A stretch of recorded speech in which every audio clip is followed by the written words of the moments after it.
Netcasts you love. From people you trust. This is Twit. Bandwidth for the Tech Guy is provided by CacheFly. CacheFly.com.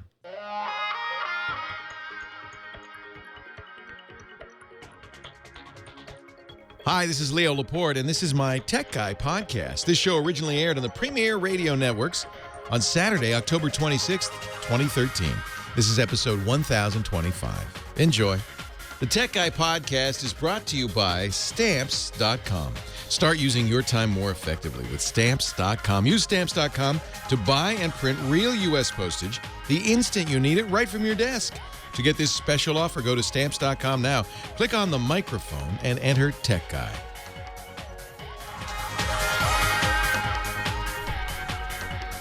Well, hey, how are you today? Leo Laporte here, the Tech Guy. Time to talk about computers and the internet and home theater and digital photography and, oh yeah, cell phones and tablets, which is really probably nowadays the future of computing, most of it as we know it. 8888 Ask Leo is the number. 888-827-5536. Toll free from anywhere in the U.S. or Canada. Outside of those areas, of course, you can always call us via Skype or something. It's free if you are calling a toll-free number, and so you just reach us via Skype out. It isn't, I think, where should I start? Tuesday, new iPads. And in a stunningly bad choice for calendaring, new tablets and phones from Nokia and Windows 8.1 Surface, the Microsoft version of the tablet, all on one day. And I guess what you would look at is, if you were coming from space and didn't have any sense of history or context, you would say, well, clearly this civilization has reached its post-PC moment. They don't use computers on the desktop. But I think it's not that simplistic. It's not that really. It's that computing has, and we knew this would happen, spread out. It's pervasive. It's everywhere. Technology, chips are in everything. In your car. The newer cars are incredibly technological. And we'll get more so as we head towards the inevitable end game, which is cars that drive themselves. Yes, it's inevitable. You watch. Not even that far off, I think. I tell you when this happens, because everybody says, "Oh, people, nobody's going to trust a car. Everybody will be too nervous to let the car drive itself." You know what's going to happen when your insurance rates are double if you plan to drive? When State Farm or Geico or Allstate says to you, who's driving the car? And if you say a computer, they cut your rate in half. That's when you start saying, I think I'm going to let the computer drive. And somebody in the chat room says, why guys? Leo, desktops aren't going anywhere soon. Of course not. That's my point. People say post-PC era as if the tablet's replacing the desktop, the mobile phone's replacing the desktop, and that's not it. Computing is just going to be everywhere. It's spreading out. So everything's going to get smart. We sometimes talk about the Internet of Things, that all of our devices and things will be connected to the Internet, our hot water heaters. Look at this, the folks at Nest, Tony Fidel's company. Tony was one of the designers of the original iPod. They make an Internet-connected thermostat so that I can right now, because I use it at home, the Nest, I could turn my heat up or down, but more importantly, it learns, it gets smart. It checks the weather. That's one good reason for a thermostat to be connected. It knows what the weather is, so it can turn itself up or down. That makes sense? Yeah. And they are making now something else, a new smoke alarm. The Nest folks are going to doing a smoke alarm. Now, the idea there is a couple of things. First of all, the smoke alarm will talk to you. Don't you hate it when there's this chirp and you don't know where? And because the chirp is so high-pitched, it's hard to locate. The smoke alarm should know when I'm cooking and to just chill out. No, it does. You know what I'm saying? It does. Sometimes I like the steak a little blackened, a little smoke comes up, and then that thing goes off. I'm like, I don't need this. So the Nest smoke alarm says, it says in a voice, I'm running low of batteries here in the kitchen. Or it says, I detect smoke in the air. Would you like to snooze me for a little bit?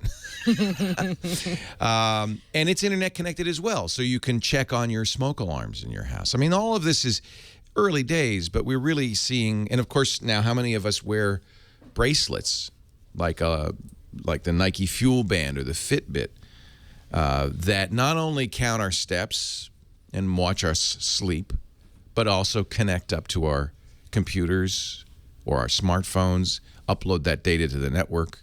So that's what's happening. We're becoming, it's not about post-PC, it's just that the PC is everywhere. And and think about how you use it. It makes sense because you're going to use the device that's right for the time. You're not going to lug your PC around. Remember the early days? Probably most of you too young to remember.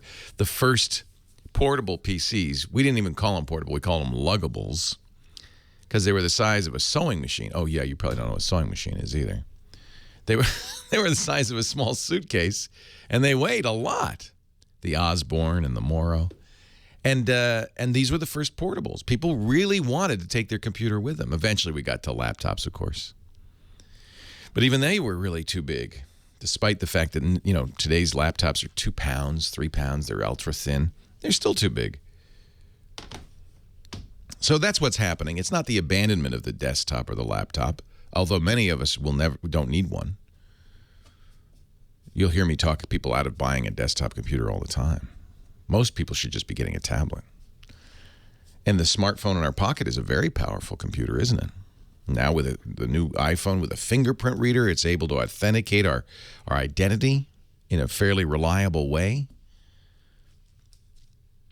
In everywhere but the U.S., credit cards are smart. They have processors. There's smart chips inside. Increasingly, computing power is being spread out. And that's what we expected, what we always talked about, but it's actually happening now. So I'll talk a little bit today about the Apple announcements. There's 2 new iPads, but now their line really includes 4 different models designed to really appeal to a broad variety of price-conscious purchasers. The least expensive is still more than, you know, the least expensive Android tablets, but at $299 is kind of in the ballpark. And let's see, what else did Apple announce? Oh, yeah, OS X Mavericks. They announced their new operating system, free. Like most of the software now Apple does is free, which makes perfect sense since Apple's a hardware company. They make their money from hardware. They also announced that their new supercomputer, the Mac Pro, will be out in December. So, lots to talk about there. I don't want to give short shrift to the Microsoft Windows announcements. Last week, 8.1 came out. We can continue to talk about that. But also, Nokia's announced some beautiful new phones and tablets, 6-inch phones, kind of acknowledging that people do want a phablet, a phone tablet. They also announced a new Windows RT tablet, which is an interesting product since nobody but Microsoft is making them. These are the last 2 companies making them. Microsoft took a loss of $900 million last quarter for these RT tablets. Microsoft announced its new Surface 2, which runs Windows RT, although they don't say that anymore. And the new Surface 2 Pro, which runs Windows 8.1 Professional, which is not the same thing. We'll talk about all of that. So there's a lot of new hardware this week. That makes sense. It's kind of the last moment you can release something before the big holiday buying season starts in a couple of weeks. 8888 Ask Leo. You want some buying advice? I'm here to help you on that. We could talk about the new Sony cameras. Talked a little bit about that last week. Scott Wilkinson's coming up at 33 1/3 after the hour. He's our home theater guru. Your computer, your TV is a computer now, big time. Most TVs sold today not only have internet connections, they have browsers built in. They have Netflix. They have Amazon streaming. Also, we'll talk a little bit about Disney. Did a thing that I think could be very bad for the future. I'm going to ask Scott about this. Disney and Pixar, maybe it's temporary, pulled their movies from the iTunes store and the Amazon store.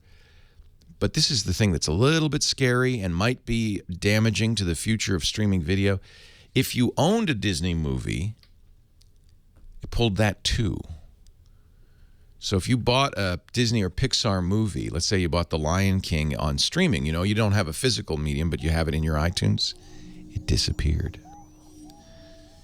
Now, we're not sure if that's permanent. It's not a bug, but we're not sure if it's permanent. That's a little scary, isn't it? 8888 Ask Leo. Let's talk. Leo Laporte, the tech guy.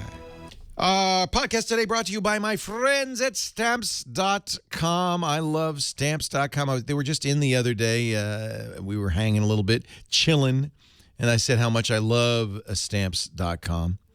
We use it here. I've used it for years. In fact, I was telling him I still use it at home because whenever I need stamps, I don't go to the post office. I just come in and Deb prints me out some stamps. I can use it. And these are, so this is like NCR paper from Stamps.com. And you could just peel it off and put it on an envelope. But you can also, and it's much more efficient, certainly here, what we do is we print right on the envelope or the package with Stamps.com. That is awesome. I wonder if I have a Stamps.com package here. No, see, this is, all right. This is Pitney Bowes. This is a postage meter. See, I'm not a big fan of the postage meter. It's expensive. You got to get it charged up. Stamps.com does it all from your desk with your computer and your printer. So you got everything you need right now. 24/7, you don't have to go to the post office ever. I mean, you don't have to get up and go to the post office. You can just do it at Stamps.com. More and more small businesses discovering Stamps.com is the easy way to do it. They even have a button on the Stamps.com site that says, tell the mail carrier to come and get my package. I mean, this is the thing the post office still does better than anybody else. Literally every day except Sunday, a member, as Stick would say, a uniformed member of the federal government comes to your door and gives you your mail and picks up any mail you've got. With Stamps.com, you can even get more because you just press the button and they come at another time, an additional time. You gotta love that. Stamps.com has discounts you can't even get at the post office. Better than a postage meter, better than going to the post office. It's literally the best way if you've got mailing to do. They'll even recommend the class of mail that's appropriate for what you're mailing. If you're sending something internationally, it'll fill out the forms for you automatically. Stamps.com will send you this great digital scale, too, the USB scale, so you always know exactly what postage. You don't put too much or too little on. So easy, so convenient, and I have a really great deal for you. You may have noticed I'm showing the Stamps.com site at Stamps.com, or if you're listening, you can go to Stamps.com, and you'll see right on the front there, it says special offer, $80 value. It's a pretty good value, but I'm going to say I can get better. If you click that microphone in the upper right-hand corner, and you enter in our offer code. For this show, it's Tech Guy, TECHGUY, all one word. Would you do that just to let them know you heard about it on the Tech Guy podcast? That $80 value becomes a $110 bonus value. You get the digital scale for free. You just pay shipping and handling. It's about $5. They reward you for that with a $5 supply kit, so the net cost is $0. You also get a $55 in postage coupons you can use over the first few months of your account, and, of course, a 4-week trial of Stamps.com. You will save money on Stamps.com, I promise you. You will love Stamps.com, and you'll definitely save time. Stamps.com. Give it a try today. I know you're going to love it. We'll dedicate this. This tune going out to the folks at Disney and Pixar who stabbed y'all in the back. Come on, I know you can do a good Casey Kasem, right? Yeah, I think I can. I'll work on it, and then I'll come back. Okay. Did you see him at our company party like 10 years ago? No. Oh, okay. No, I love Casey Kasem. What's he up to these days? Does he still do America's Top 40? I used to be able to do a good Casey Kasem, and I haven't done it. Yeah, Ryan Seacrest has got all the jobs now. Yeah. He'll have my job any minute now. I don't understand how he can do that. He just does every job. Yeah. Yeah. Come on, Ryan. Don't be so greedy. leave a little bit for the rest of us. Bye, Dick Clark. Bye, Casey Kasem. Yeah, he just takes everybody's job. Yeah. Hi, I'm Ryan Seacrest, the tech guy. 8888 Ask Leo. That's the phone number. We could talk about this. So this Disney thing is interesting, and I'm going to get Scott Wilkinson to comment on this, because what it does is it scares people about streaming. It's like, well, I don't own it, do I? I paid for it. I paid for the right to stream it. but I don't really own it. And and it says in the fine print, if at any time we should decide to revoke your rights to stream it, it won't be in your library anymore. 8888 ask Leo, which call should I take first, Ms. Heather Hammond? I think you want to start. I'll start and stop. Yeah, with Tom in Warren, Ohio. I think we've talked to Tom before. That sounds familiar. Hi, Tom. Leo Laporte, the tech guy. Yes, hello, Leo. Hey, Tom. Yeah, I have to stop. I'm raking leaves right now. So it's that time of year, isn't it? Yeah, have you guys been able to get an iPad Air for a review? Not yet, no. Pick it up? No. Not yet? Yeah, because I think I'm going to get one. I'm on the third gen. Here's the interesting question with that. Yeah, I have a third generation too, which is everybody agrees, although it doesn't bother me, but everybody says, "Oh no, that's the worst iPad." Because it wasn't the greatest for battery, I know that. Well, the problem, and I frankly don't even notice this problem, but maybe I don't know why, but I just don't. I'm usually pretty picky. The problem with this, it was the first Retina iPad, so it's pushing a lot of dots on the screen, but it didn't yet have the faster processors. I think it was still an A5. So that would hurt battery and it would hurt speed, but I haven't noticed a problem with either. So the fourth generation, which came out a year ago, is now superseded by what you called, rightly, the iPad Air. It is the real question, I think, for me, and I think for some people, is iPad Mini with Retina or iPad Air. Apple did an interesting thing. The Mini in the past was kind of a lower quality version of the iPad. It didn't have a Retina display. It didn't have the fast processor. Now, the iPad Mini with Retina is identical in every way, including screen resolution, to the iPad Air. It's just smaller. So you have really two devices that are very similar. In addition, they've shrunk the iPad Air by almost half a pound, by 0.4 pounds, which is a significant drop, 40% or whatever decrease in the weight of it. It's a little bit, it's narrower. They shrunk the bezels on the side. So in a way, it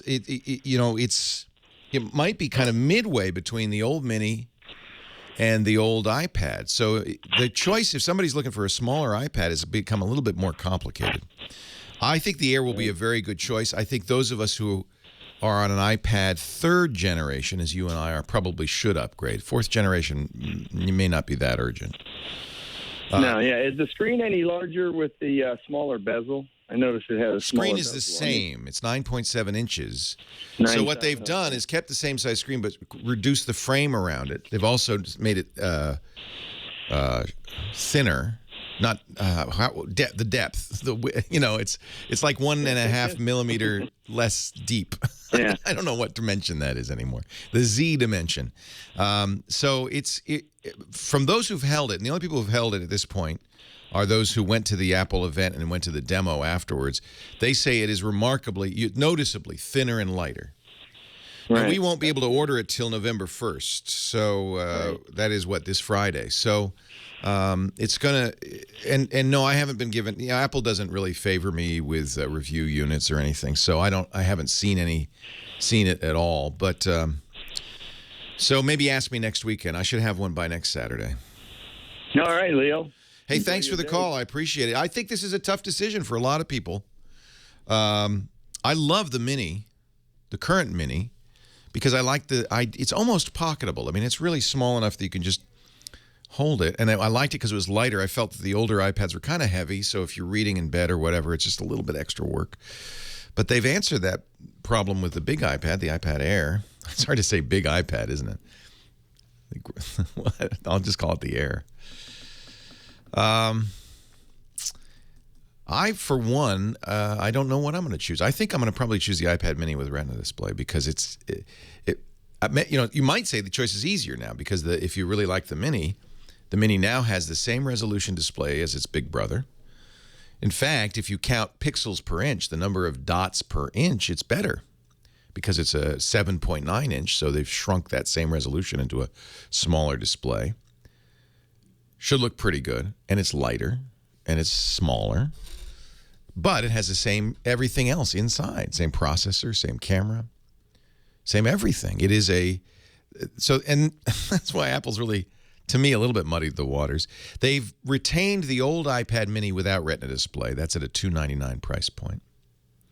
They've also retained, oddly, the iPad 2, not the iPad 3, not the iPad 4, but the second generation iPad. That's like the iPad 3. I guess they didn't want to keep the 3 because the 3 was so maligned. It's what I've been using for a year. It doesn't bother me for a year and a half. But the 2 is a lower resolution. It's non-Retina. Still has a 30-pin cable. There is still a market for that old slow one, and they're going to price it appropriately, $299. So it gives them an inexpensive full-sized iPad, an inexpensive mini iPad, and then, of course, the top of the lines. They keep the same price for the iPad Air, $499 starting price for the 16-gig Wi-Fi. They have raised the price on the mini, and this is... I wondered last year why they didn't do a high-quality display on the iPad mini. And I was told they can't do it at that price. They can't do it to keep the battery life. Well, they've solved the battery life conundrum because the battery life is still 10 hours, they say. But the price went up $70, from $329 to $399 on the iPad mini with Retina. I think I'm going to go with the iPad mini with Retina. It's a tough choice, isn't it? And it made tougher because they're excellent choices now for Android. And I have to say, I'm very intrigued by some of the new Windows RT tablets, the Nokias. What was it, the 2520? It looks very intriguing. So there's I guess it's a good thing. A lot of good choices out there. A lot of interesting things to think about. Somebody was thinking perhaps that next year Apple would release an iPad Pro, just as they have the MacBook Air and the MacBook Pro, that might have a keyboard, might have more professional features, might be a full laptop replacement, much as Microsoft Surface is. I think there's room in the market for that. Wouldn't be surprised. 8888 Ask Leo, that's the number. Scott Wilkinson is here. He's going to get on the horn with us. I really want to ask him about this issue with the Disney Pixar movies being pulled, particularly what this means for the future of streaming movies. We've known it, but never really wanted to admit it. We don't own those movies that are stored in a library somewhere else. They do. 8888 Ask Leo. Leo Laporte, the tech guy. Hi, Scotty. Hey, Leo. How are you? Do you want to talk about this Disney Pixar thing? Oh, sure. Oh, yeah. Well, hey, you've been promoting it. I think it's a death blow to, well, not death blow, but it's a blow to streaming. Maybe that was the intent. I don't know. Well, I think there's more to it than that. Disney is a weird company. Mofos. Well, they're going to get theirs, man. I think they're going to back down on this because I think that this was a test. From the research I've done, and we'll talk about this on the air, the fact that it became unavailable to people who had already purchased it was a mistake. Yeah. It was a glitch, and they're working on fixing it. Yeah, I don't think so. You don't think so? All right. Well, we'll see. I think they wanted to see what the reaction would be. I think they said, well, let's just see what happens. Maybe nobody will notice. And people noticed, so they're going to say, oh, it was a glitch. We didn't mean to do that. But if nobody had said anything, I don't know. Because, this was how Disney's business model was. They would release Cinderella on DVD briefly and then pull it off the market. Right. And that was a great idea for stimulating sales because you knew you had a limited time and it was only every 7 years it would be available. Right. And so that model disappeared with streaming. Right. Now, my question that I haven't been able to figure out definitively is, could you have downloaded that content to a local device? And in some cases, yes. In some cases, no. So with Amazon streaming, no. Yeah. With Apple, with iTunes, when you buy a movie, I know with music, yes, it downloads. Yeah, although you don't have to because of they can keep it in the cloud for you, and that's the problem. Is that people who just decided not to waste space, it's gone. Right. But of course, if you downloaded it. But there was one Hey, Bill. thing Hey, Janet. Nice to see you. Welcome. Any relation to Roy Kinsella? No. That's a legendary name in baseball. Here's a quote from the iTunes Store terms and conditions. Wow, it's even more. Say again, Scott. I was going to say, here's a quote from the iTunes Store terms and conditions. Yeah, you don't own it. As you may not be able to subsequently download certain previously purchased iTunes eligible content, right. Once you download an item of iTunes eligible content, it is your responsibility not to lose, destroy, or damage it, and you may want to back it up. Right. And they've said that about music, too. So they're a little different than Amazon. Than Amazon, right. Scott Wilkinson is here. He's in charge of content at the AVS Forum. He's also our home theater geek, hosting the Home Theater Geek podcast every Monday, 2 p.m. Pacific, 5 p.m. Eastern on twit.tv. And we talk about home theater each and every week. A measure, once again, of the fact that computing and technology is extended far beyond the desktop computer. Oh, yeah. That it's in your home theater. It's a very technological. Absolutely. And a lot of people, myself included, no longer buy DVDs, no longer even download movies. We store them in the cloud on places like iTunes and Amazon. Ultraviolet, Vudu. I like Vudu, actually, because Vudu has this 1080p HDX streaming. It's very high quality. Yeah. As far as streaming goes, it's really good. Although I heard Netflix talking this week about their plan next year to go 4K. Yep, they are working on it. Isn't that amazing? Yeah. So streaming more and more, and I've even said this, physical media is dead. Streaming more and more is how the movie companies want to do it because they don't have to worry about piracy. But there's a dark side to this, which is you don't really own it. Not in the same way that you own a DVD. And we've talked before about the idea that when you buy an ebook or electronic music or electronic video, that you, unlike a book or a record or a video cassette, you can't hand it down to your heirs because you don't own it. Well, yeah, and we were talking off the air about the difference between streaming and downloading. And if you indeed store your content that you've purchased in the cloud, in your cloud locker, as it's often called. Which many of us do now. Yeah. Because movies are big. Then you run this risk that Disney, pulled some of this content, and all of a sudden you thought you owned it, you thought you bought it, right, as opposed to renting it.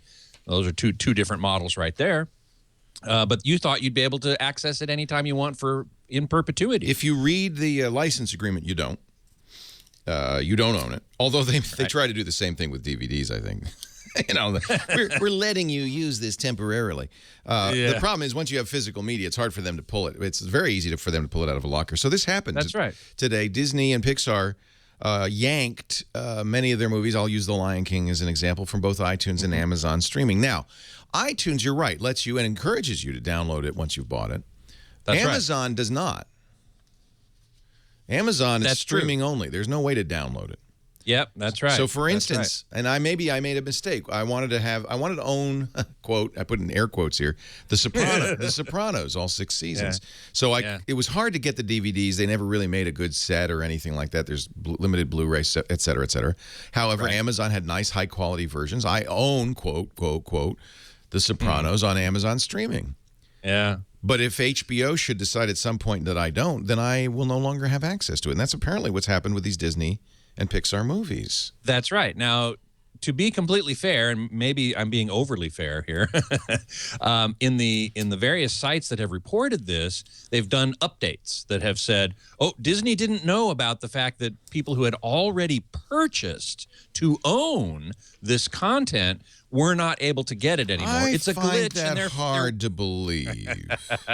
Because, of course they knew that. I knew it, and I don't even work there. I mean, of course.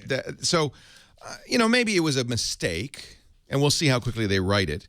My feeling or it might have been a calculated. That's what I think. Let's see if anybody notices. Let's see what happens. Yeah. You don't think that people who bought this content, especially these Disney titles where they're probably in a household with kids, and they watch them over and over and over again. They watch them thousands of times. I probably will never notice if they pull my copy of Breakfast Club from iTunes. They could do that, and it might be a year before I'd say, hey, whatever. Or you even notice. I may never. But, boy, The Lion King, if you've got an 8-year-old, you're watching it every day.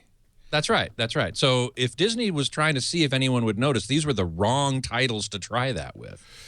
One of the They things should know better than anybody. I'm going to watch this with great interest because, I mean, there's been rumors that Disney wants to stream their own content. They have made a deal with Netflix recently.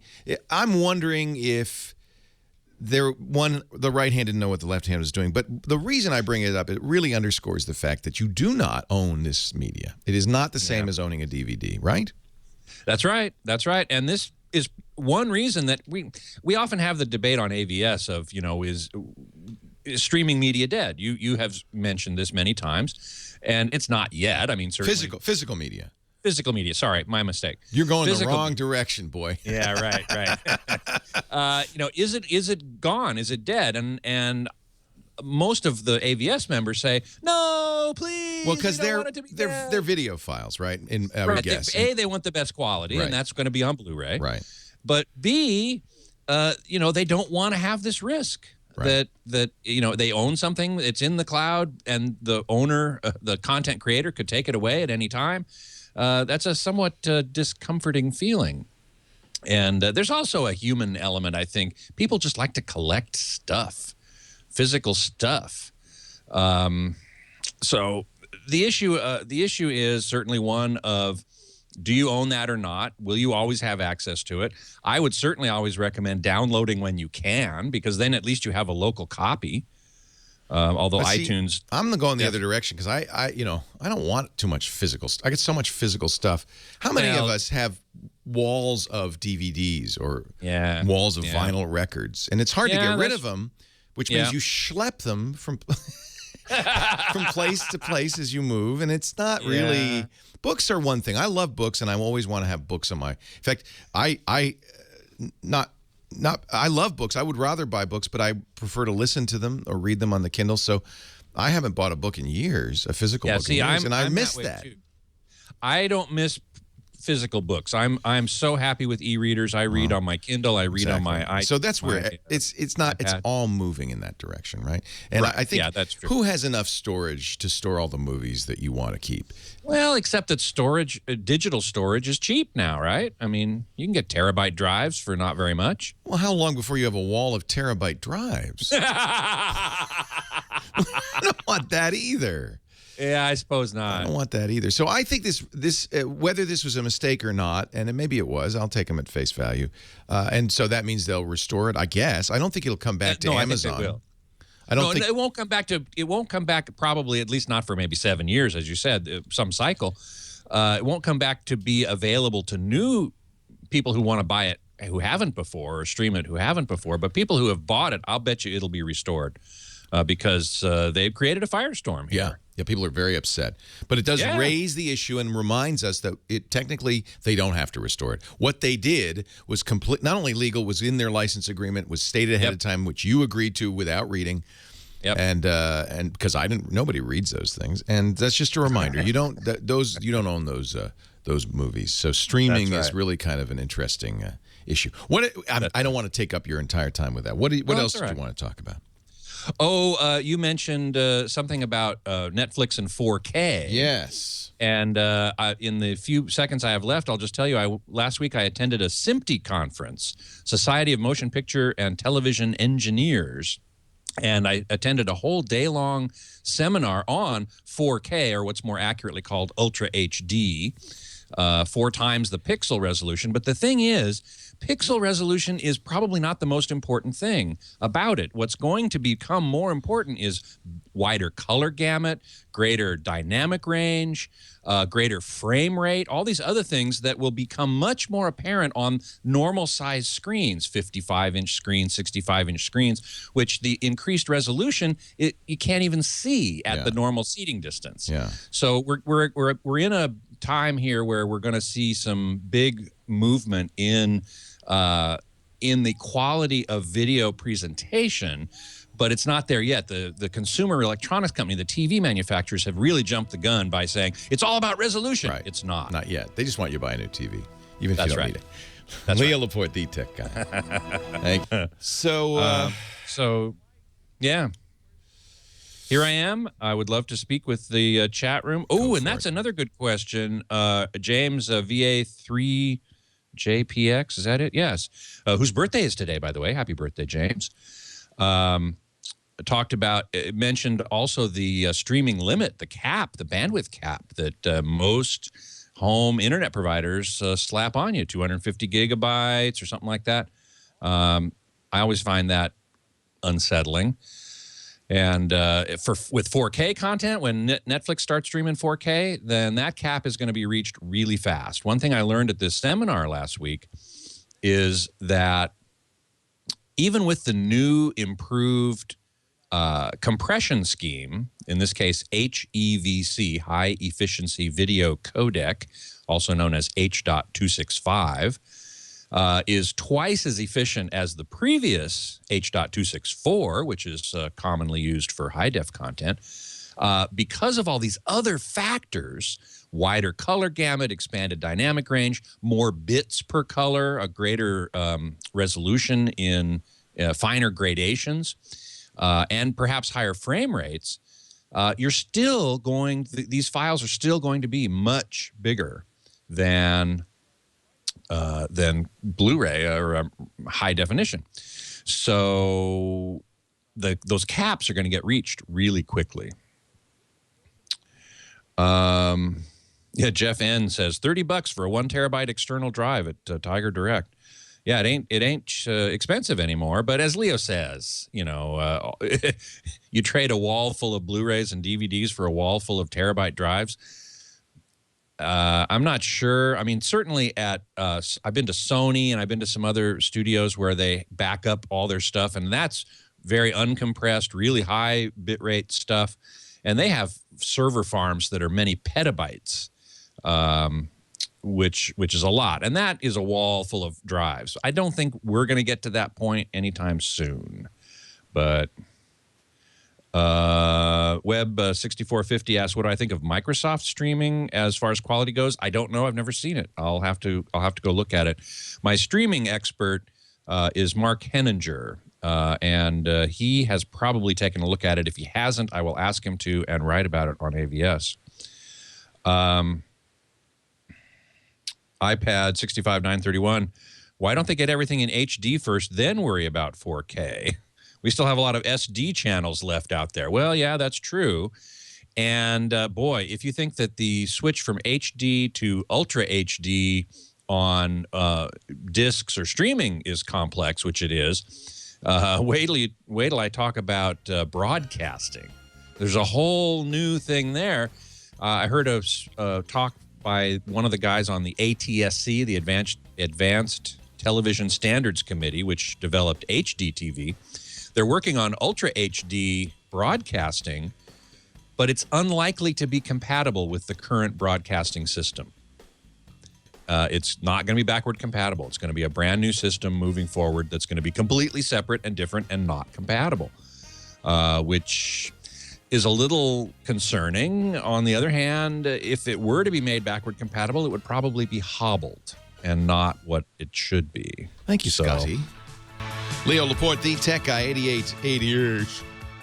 Ask Leo. That's the phone number. If you have a question, a comment, a suggestion, you want to talk high tech.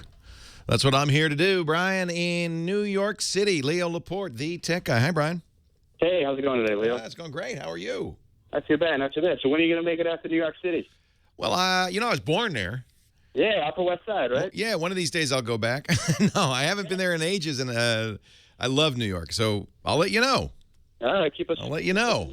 Yeah. So I had a question about a backup yes. Recovery situation. I actually was running an overnight backup with actually one of the products that's a sponsor of the show, Carbonite. Carbonite.com. Okay. And believe it or not, the drive crashed during the Carbonite backup. That's bad luck. That's really... So, yeah, it's bad luck. I mean, I don't blame Carbonite for it, right? It's just the drive was probably a couple years old anyway. Oh, yeah, it's a coincidence. I don't think Carbonite could crash drives, so yeah. Yeah. So, but, fortunately, I had a, sort of a local backup before I had run the off-site backup, so it really wasn't kind of that big of a deal. But the backup I had was just sort of manually dragging and dropping files that I needed over. And so now I want to get a little bit smart with more of a, on-site regular backup program. Right.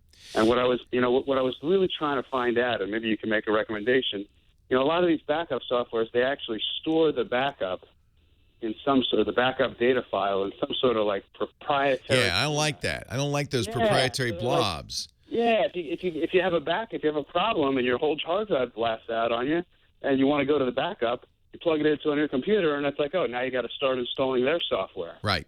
Right. So plus, it's hard to verify. You have to trust the software that you got everything, because you can't just look and say, well, did I get my thesis? Did I get the wedding pictures? Because you can't see them. You have to just trust that it's in that blob somewhere.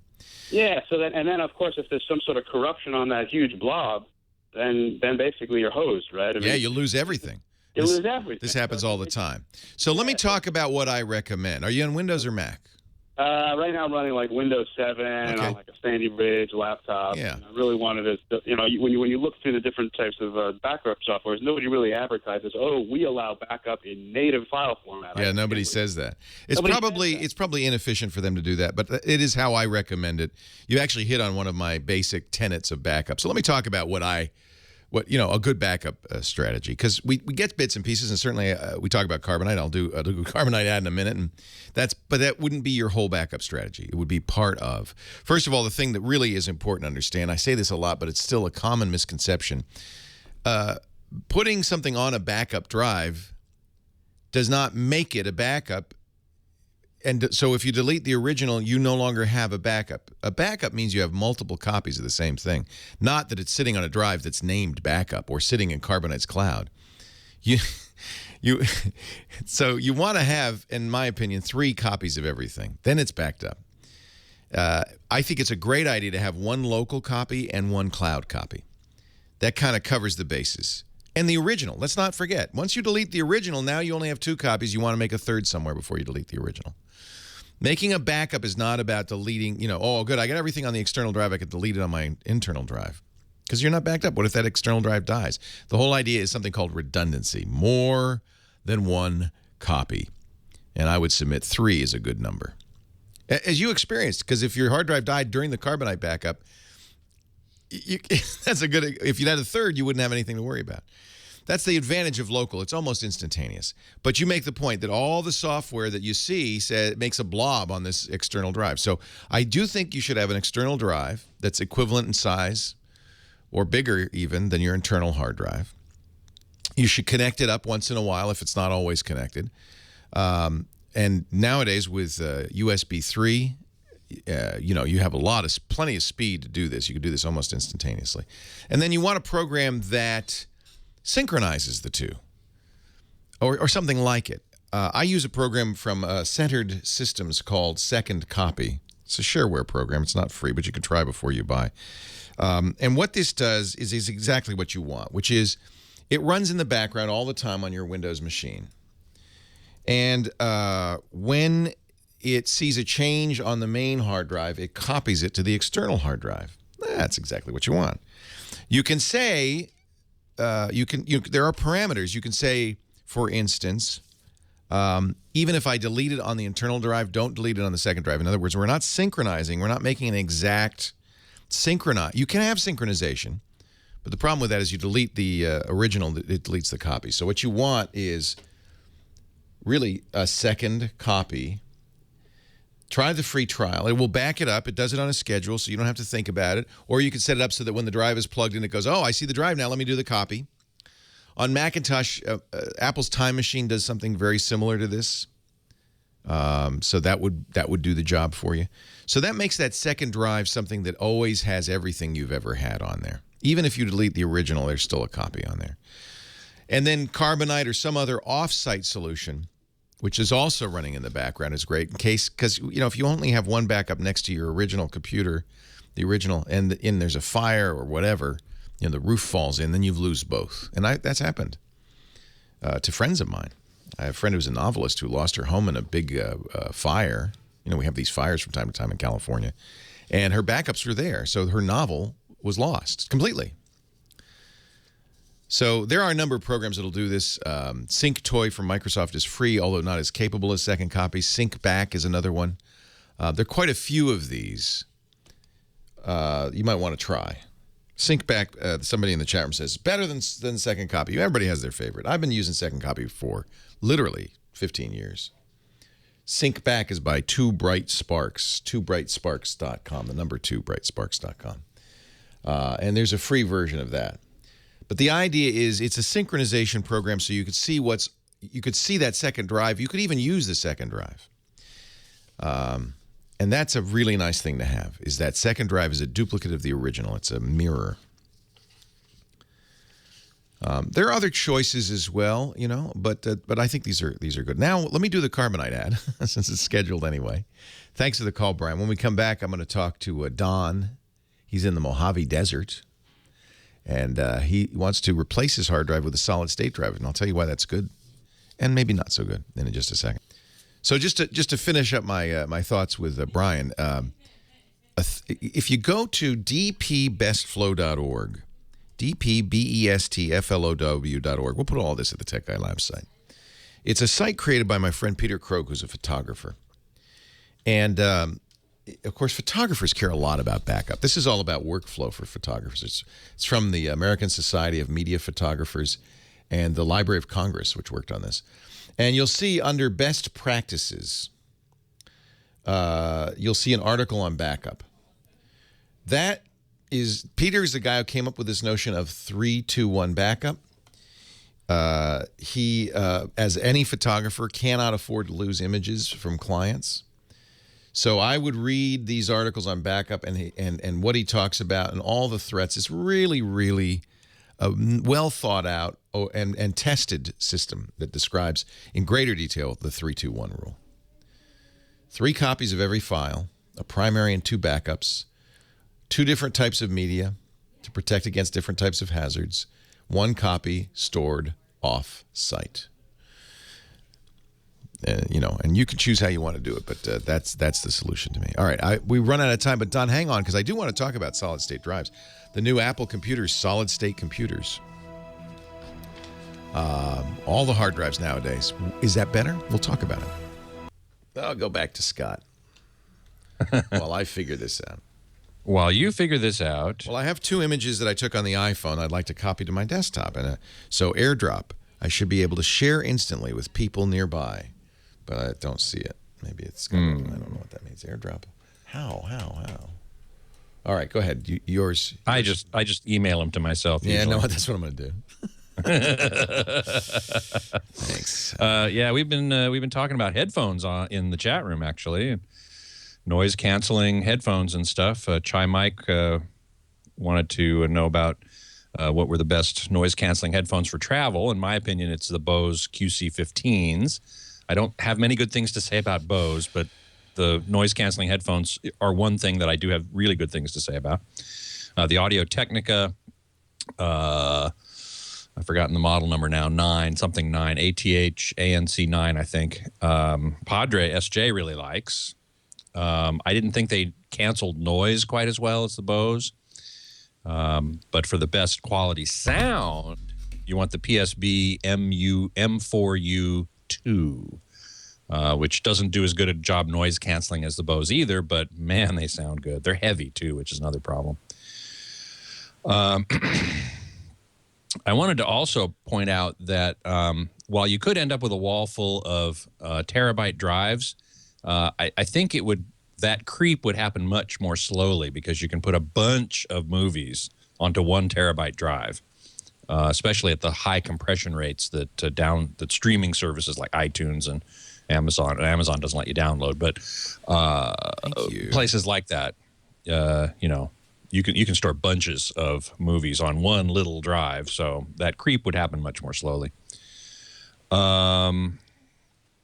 Let's see. Oh, we were also talking about. Virgil asked me if I had done an episode of Home Theater Geeks about non-speaker wire being used for speaker wire, and I haven't, partly because obviously if I got a cable manufacturer on there, they would say, oh no, you can't do that, you got to use real speaker wire. I think, and then he pointed out a little bit later that it all comes down to gauge, and that's partly true to a large extent, probably. As long as you have enough copper, then you can, it'll transfer the signal just fine. In fact, I have heard of some people doing sort of tried to do blind comparisons with, basically hardware store lamp wire or a power cord wire with, hotsy-totsy speaker wire. And only the very trained ears could hear the difference reliably.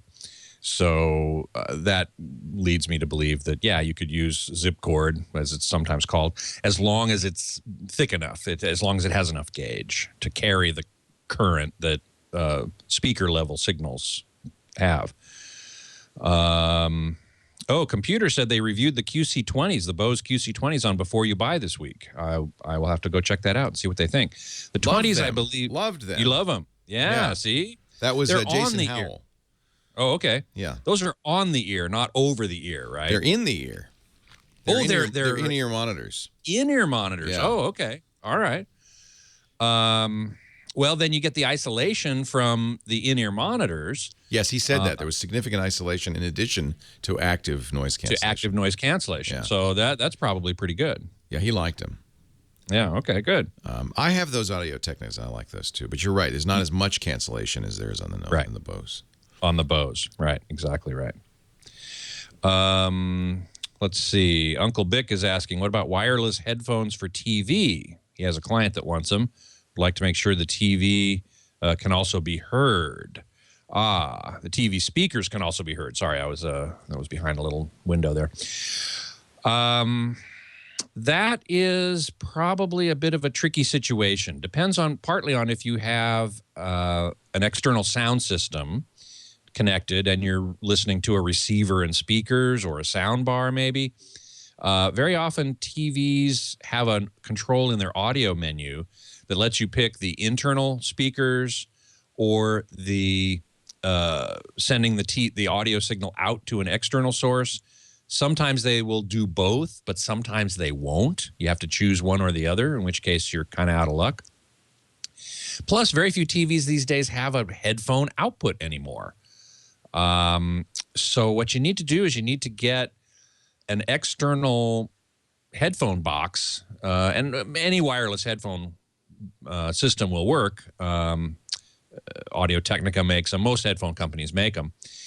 And you have to take the audio output from the TV, either the analog left and right, those white and red RCA connectors.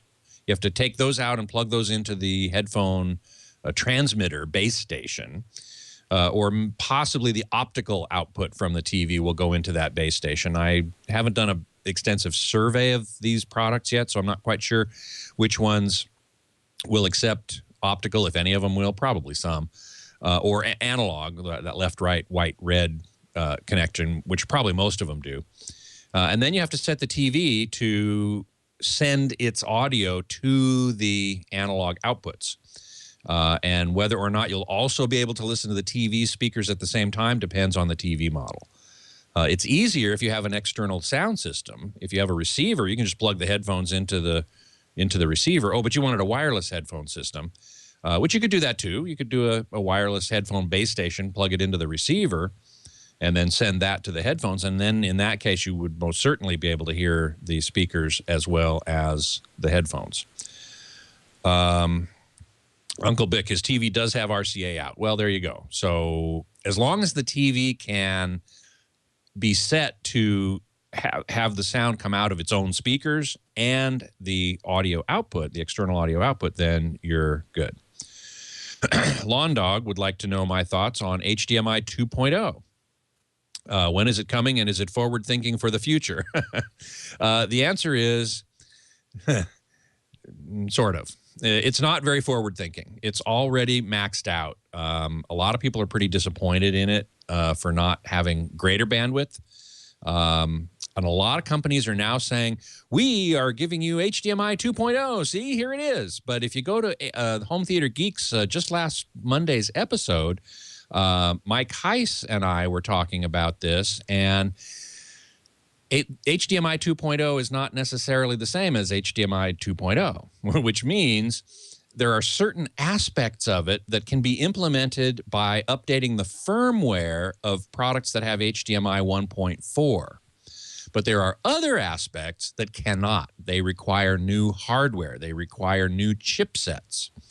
And there are no new chipsets yet because HDMI 2.0 was just finalized a couple of months ago at most. So the chip makers haven't had a chance to make them yet, and manufacturers haven't had a chance to put them into products yet. We're going to see that next year. But when they tell you today that, oh, our product is 2.0 today, HDMI 2.0, they're only being truthful up to a certain point and not beyond. So thank you, sir. That's the answer to that. You bet. My pleasure. All right. Well, hey, how are you today? Leo Laporte here, the tech guy. Time to talk about computers, the internet, cell phones, camcorders, home theater, MP3 players. What? MP3 players? What are those, Daddy? You notice Apple had a big event this week on Tuesday. Traditionally, the time you would announce the new iPods. And they didn't say the word iPod once. They did not introduce any new iPods this year at all. Introduced new iPhones, 2 of them. Introduced new iPads, 2 of them. Introduced new laptops. Introduced new desktops. No iPods. I think we can say that category is now closed. That's it. Bye-bye. I'm sure they'll still offer them in the store for a little while longer, but once you stop updating them, it's only a matter of time. And I think what Apple's seen, and certainly they've reported this in their quarterly reports, people are buying iPhones, they're buying iPads, they're not buying iPods. They're just not buying them. Jeff in our chat room says, well, the next iPod's going to be the one on your wrist, your iWatch. Maybe. Do you really want headphones plugged into your watch? Do you really? Is that really what you want? Huh? Wireless? Yeah. So here's your player. Yeah. There's your... And you have what, just things stuck in your ear? Yeah. Like the communicator on Star Trek? Like you're going to look like Uhuru with a thing? I had something like that with a shuffle long ago. Wireless? The shuffle itself just wedged into the earphones, actually. It was very cool. I loved it for skating and everything. Yeah, I guess it would be good. I don't see it as, happening, but I guess it would be good. I'm saying I'm lame. No, you're not. No, you're not. Far from it. You're a trendsetter. You're a thought leader. You're on the forefront of modern technology. And if you want to walk around with a watch stuck, with the headphones stuck into your watch, you go, girl. Absolutely. You could run it up your sleeve and around the back of your head. Isn't it interesting, though, that the iPod, no mention, not even like, nothing. Not a new color. Nothing. Didn't mention sales, didn't mention anything. Used to dominate, of course, because it was a big product for Apple. But iPods are dead. They really are. We move on. Just listening on their phone? They're the 8-track of digital music. And there's companies that, a few sad companies making other MP3 players. Zune. The Zune's gone. And Microsoft had the courtesy to tell us when they killed it. Unlike Apple, which is just going to let it fade away. Fade away. Also, there's some other things they didn't mention. I mean, sometimes the things they didn't mention are more important than the things they mentioned. No update for the Mac Mini, for instance. I don't know if that category is dead or they just didn't have anything more to say. I would have thought they would have updated that. A lot of people use that. It was initially, and maybe they don't need it anymore, the Macintosh you'd buy if you were a Windows user, because you just would put it on top of your Windows computer, plug in, the monitor, keyboard, and mouse, and all of a sudden you've got a Mac. And it was the least expensive Mac, I also might add. The price kept going up, finally $800. They're still selling it. Again, they're still selling iPods, but I think they don't mention them. They're kind of, it's like the crazy aunt in the attic. She's there. It's not like we're going to get rid of her, but we don't. She's just fine. Just ignore that. 8888, ask Leo. That's the phone number. Big news going on, and this has to do with your backups as well. In the world of viruses, there is a virus called CryptoCat going around that is super nasty because it's actually well written. That's your worst nightmare, a well-written virus. Actually, not CryptoCat. What is it? It's crypto. CryptoCat's something else. Crypto something. Crypto. Anyway, it's you won't probably ever see the name. The name that's given to viruses is just Crypto Locker. Thank you. It's just kind of random. Crypto Locker, and we're going to have Steve Gibson, our security guy, come on tomorrow and talk about it. But Crypto Locker, if it gets on your system, locks up your files, encrypts your files with a key, a password that you don't know. Does it very quickly, and then puts up a sign that says, hey, just so you know. They don't bother anymore saying, hey, we're the FBI. They just say, hey, just so you know. We have entirely encrypted your data. We have the key, but if you want the key, you're going to have to give us $300. And it's real. I mean, they say you have 72 hours to respond, after which time we're deleting the key, and no one, not even the man upstairs, I'm talking about the NSA, can ever unencrypt it. It's real. If you get this, you'll probably be very tempted to pay because it's not a fake. It's not. They really are genuine. And they do store your key on a randomly named server. In some cases, you can get that key back. But here's part of the problem. I wouldn't assume it, because law enforcement, not fully understanding what they're doing, has been taking these servers offline, which means that even if you pay the key, it may have been deleted by the feds. So you never get it back. So I hope, by the way, that the feds stop doing that, because it's not helpful. It's thought that these guys have made millions and millions of dollars over the last week or two. This is very serious stuff. There are two lessons to be learned. Because remember, even if you pay them $300, if law enforcement has deleted the key in some vain attempt to protect us, then you won't get it back anyway. Two things to remember: don't get bit. And I've talked many, many times about why you really got to do Windows updates. Update any software you use that goes on the internet, especially your browser, Flash, Java, and Adobe Reader. If you use those on the internet, those are attack vectors. You got to make sure those are assiduously kept up to date, or you're very vulnerable. You do not want to click on links in email or from instant messages or in Facebook. Do not trust these links. Do not automatically just click on them. Make sure you have a good antivirus that's running. Although the problem with the Crypto Locker is many antiviruses did not catch it in time. They have quarantined it, for instance. In fact, there's even a message you get from Crypto Locker. If, by the way, your antivirus happened to quarantine us, well, you need to re-download the virus and reinstall it, or you can't unencrypt. Antiviruses are being updated, but you understand how these guys work. They modify the virus every day so that it's very hard to keep up. It's really up to you to follow best practices online. And finally, it means your backup is even more vital. Because if you have a backup, you're okay. If that's the only copy of your data, it's going to cost you $300, and maybe you even won't ever get it back anyway. And I hate to see people send these guys money.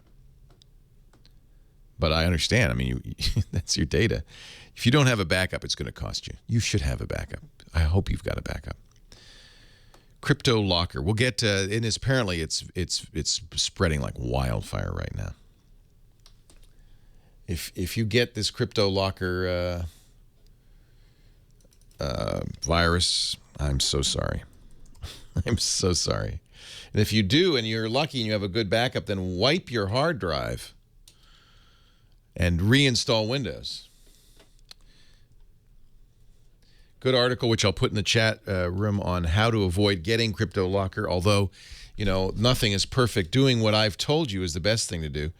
The way currently Crypto Locker gets in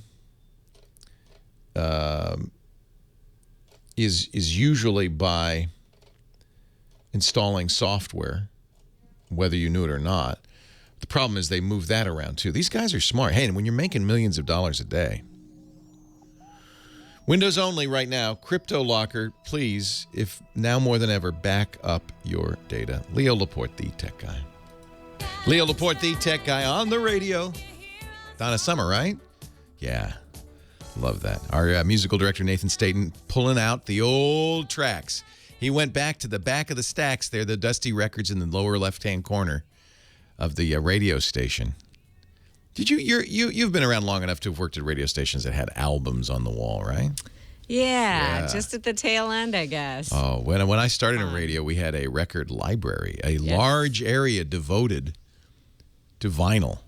Curtis, you worked in radio too. You're nodding. No?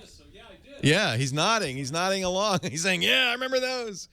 We even had a record librarian whose job it was to maintain the library of records. Would this person clean them, or? Yeah, well, this was at KLOK in San Jose in the late 70s and early 80s. Her name was Rebecca. And her job was, because new records would come in, you'd have to label them, sort them, put them in the right place, add them. This is when I first got a computer, early days of computing. I talked to the boss and I said, you need a database so you know what you got. And he was very interested in research before he'd add a record to the rotation. He was interested in the research. So I convinced him to spend, must have been an ungodly amount of money, on a North Star Advantage, a CPM computer, and a hard drive, because we needed to store a lot of data, a 5 megabyte hard drive. This replaced the card catalog? Yeah. No, I'm not misstating. That wasn't gigabytes. 5 megabyte hard drive. And it was $1,500. I remember that, just for the hard drive. I'm sure the computer was $5,000 or $6,000. And I wrote a little database program and a way to keep track of research so that he could, look at the research and say, yeah, put that in the rotation. He never looked at it. But I got the computer. That's all that counted, huh? So to equate $1,500 back at that time. Oh, that was in real money. That's when a dollar was real money. It was probably at least $4,000 or $5,000 in modern money. Today, okay. Unbelievable. And yeah, the record library. That's where I'm sure Nathan pulled that Donna Summer song. It was the 16-inch EP of that, right? Or whatever they possibly call it. 16 inches, is that right? Was there 10 cocaine inches? still in the record jacket? Now you're talking. That was if you were lucky enough to be the music director, you'd always look forward, because the record rep would come from the A&R guy, or the record rep would come from the label, and he'd say, I got some great songs for you. You're going to pay particular attention to that top one. That one is going to be a huge hit. And you'd go, oh, and you'd open it up, and there'd be some gift in there. I never did that, and not encouraging anybody to do that, but I heard stories. There'd be money or, drugs sometimes. We've been told. I was a music director, but nobody cared what we played at that station. I had to care a lot. I've heard though that those things happen from friends who worked in radio. Unbelievable. Yeah, that's payola, right? Mm-hmm. That was a huge scandal in the 50s, but I don't think it stopped because of the laws. We know, nowadays, I should be very clear about this. Nowadays, the radio stations that I've worked for in the last few years give you yearly training on not only what is payola, but what is plugola, what the FCC, because the FCC fines are so steep and you're so vulnerable. They want to make sure you're very clear exactly what the law says so you do not violate it. And I think that those days are long gone. I really do. I hope they are anyway. All right, I feel bad because poor, he's gone. Oh, no, he's still there. Poor Don in the Mojave Valley has been waiting and waiting and waiting for me to talk to him. Hi, Don. Leo Laporte. Your patience is much appreciated. Leo, the tech guy. What can I do for you? I got an Acer laptop, 5250, and I want to know if there's a website that will tell you what SSD drive to replace the regular drive with. This is a great upgrade. I think people don't realize that in many cases you can replace a laptop hard drive with a solid-state hard drive. Of course, the cost is high per gigabyte. You'll probably get a smaller drive, but boy, the speed improvement's amazing. It shows how much a modern computer is waiting for the hard drive.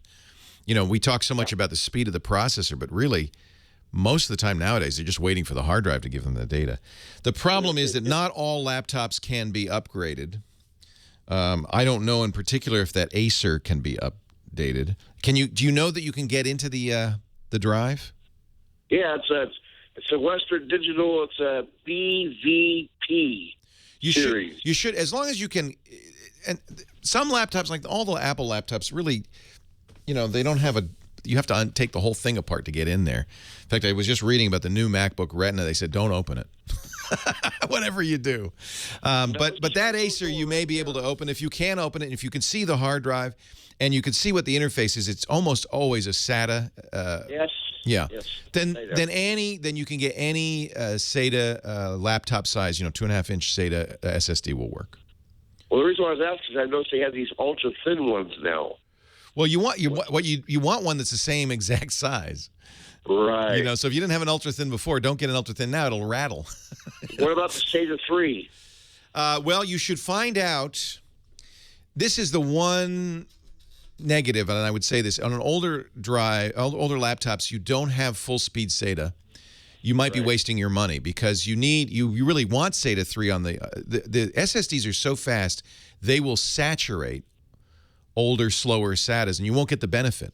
You won't even see a benefit. Like if you took a netbook and put an SSD in it, you won't get any improvement. So do you know what that? Do you know what the bus is? Do you know what the bus is on that Acer? No, I don't. It's only like a year and a half old though. You really want SATA 2 even is really not 2 gigabytes per second isn't going to take advantage of the SSD. You want 3 gigabytes per second when that's SATA 3. Right. So if you don't have SATA 3, you'll get some benefit on SATA 2 because remember, there's two benefits to a solid-state drive. One is the speed, the raw speed of the data. The other is that there is no seek time. It's random access. But seek time isn't a huge hit, so you get some benefit, but not as much. I would say you want to make sure. Speed do I need? Well, don't worry. Any SSD will be faster than the bus. Well, the laptop's like. Yeah, you want to check and see if your laptop has SATA 3. I think it's of dubious value to go to spend that kind of money if you have SATA 2 or lower. Okay, I got one more quick question for you. Sure. I have a Sony media player. I want to know if you're on it. On the video Twit. Probably not. So here's how that works. All of these media players have apps, basically, but they're all different, right? Roku has apps. Xbox has apps. And we rely on the kindness of strangers to write the apps for us. So if somebody's written an app for the Sony, then we are. Somebody has written, Craig Mullaney of ShiftKey Software wrote a very nice app for Roku and has kept it up to date. So I don't know. I would doubt it. I don't know of one on the Sony. All right. So if it has a browser, you could do us in the browser, but oh, okay. Yeah, it doesn't have that. All right, sir. Thank you very much. Hey, nice to talk to you. Yeah, I have one of those Sonys too, and I should probably open it up and see. It's still in the box. 8888 Ask Leo. That's the number. Your call next. Leo Laporte, the tech guy. Leo Laporte, the tech guy. Here he is riding in on his big old jet airliner from Florida. You can't fool me, Johnny Jet. I know you're in Florida. How do you know where I am? Because I saw your Facebook. And you had a beautiful picture of the ocean. So you can't play that game with me. I'm actually at a new destination in Florida that I haven't disclosed yet. Would you like to try and guess? Would you like me to look out the it's window? probably okay. Let me now. For those who are listening on the radio, you might be wondering. I actually have a video of Johnny because he uses Skype. So he's taking us now via Skype. Oh, it's beautiful. That is. I see the ocean. I see high rises. I see a pool. It looks like Miami, but maybe not. Maybe it's somewhere. Where are you, Johnny Jet? Well, I was in Fort Lauderdale speaking at a big convention. Yeah. And now I just drove 4 hours to Sarasota. I'm at the resort at Longbow Key. Beautiful. Which is 400 acres. I just got here. They have tennis, golf. I'm about to play some golf. Get out of here. Right when I'm done. Get out. Someone's got to do it. So how did it go? You spoke at a cruise convention, a cruise planning convention. I did. I was a keynote speaker at Cruise Planners, which is a big American Express travel agency.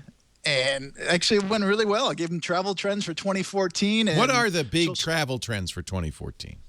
Well, so not only travel trends, I was giving them hot destinations for 2014.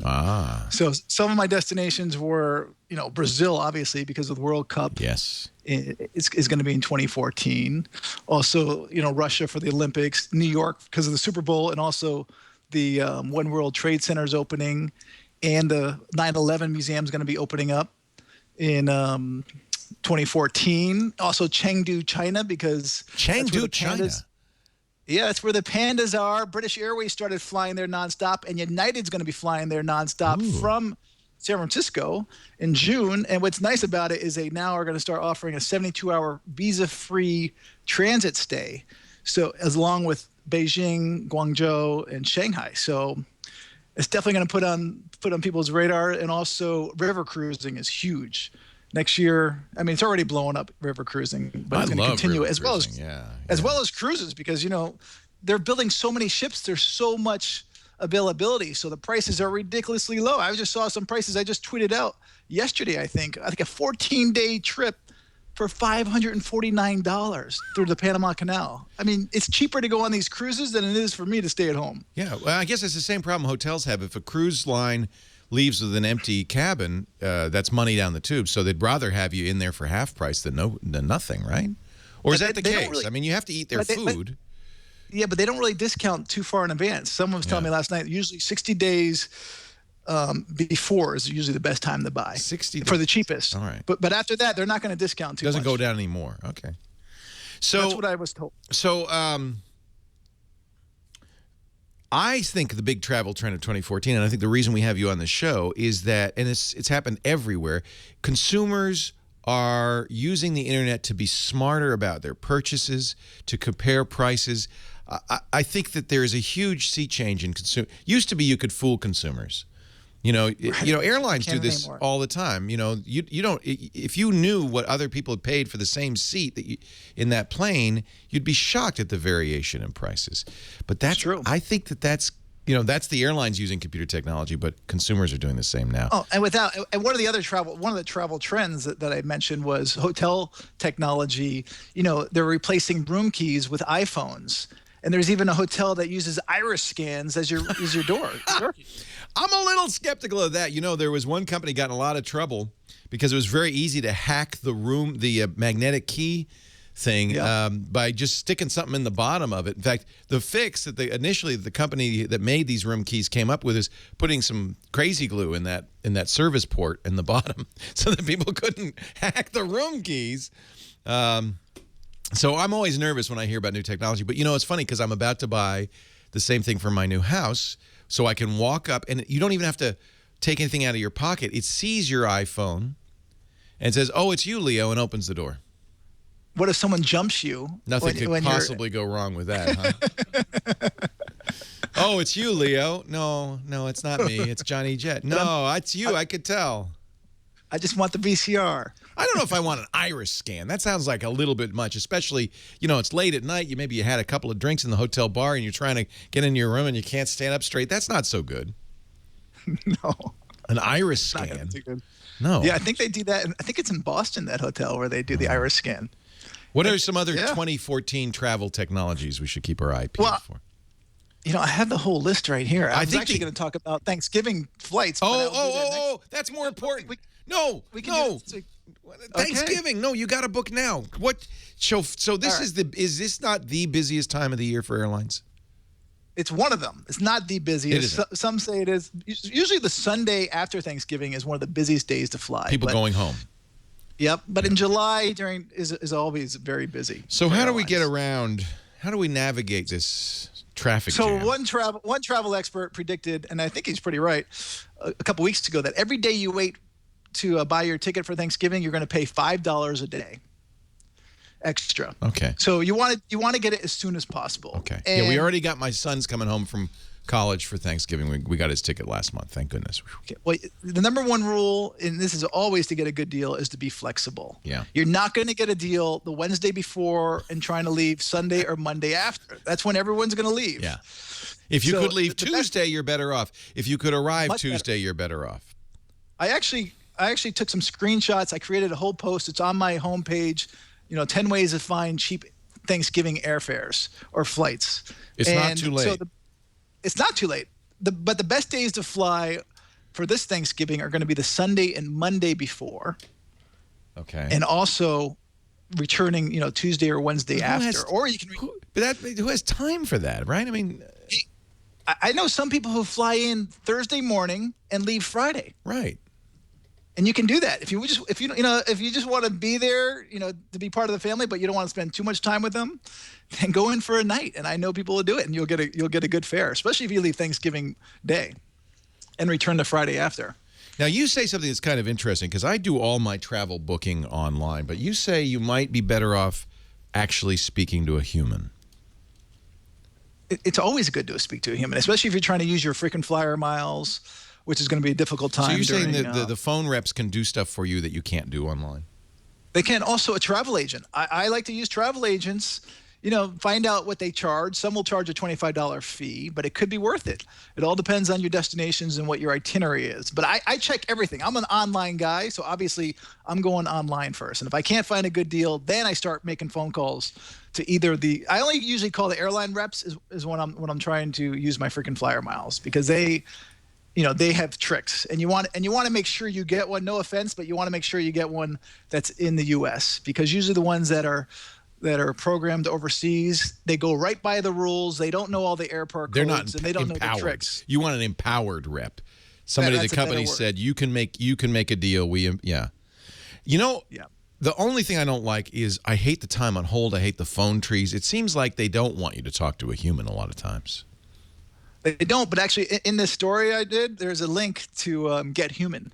So there's a website called gethuman.com. What? Yeah, okay. I like the name. How do I do that? So go to gethuman.com. Yeah. And then you hit the travel category, because it has for every different business possible. Yeah. And it shows you what the prompts you need to press, so you don't have to sit on hold the whole time.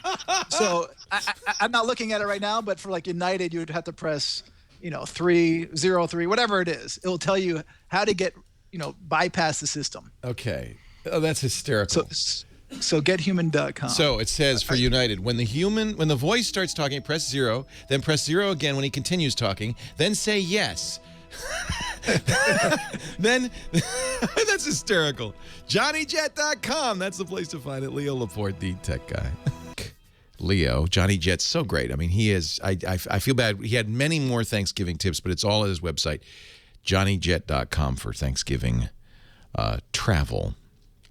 Somebody in the chat room, Web3288, says, does Johnny or anybody know a good bag to use as a carry-on for Amtrak? Johnny recommended to me, and I have been so happy with it, a bag from Briggs & Riley. This is they make really nice carry-on luggage and so forth, but they have a roller that I use that is the best thing I ever got for airplane carry-on. It has enough room for clothes and a laptop, but it's not it's not at all bulky. I really like it.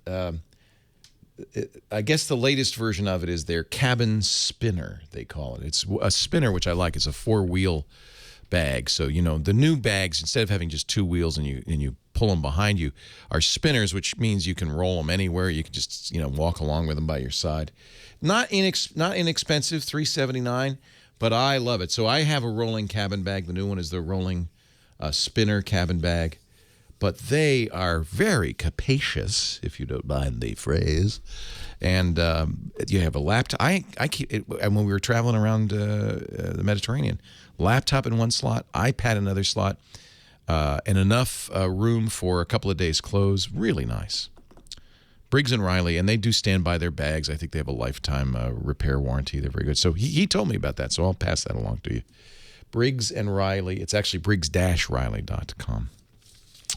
Back to the phones we go. Our next call, Sandy in El Cajon, California. Hi, Sandy. Leo Laporte, the tech guy.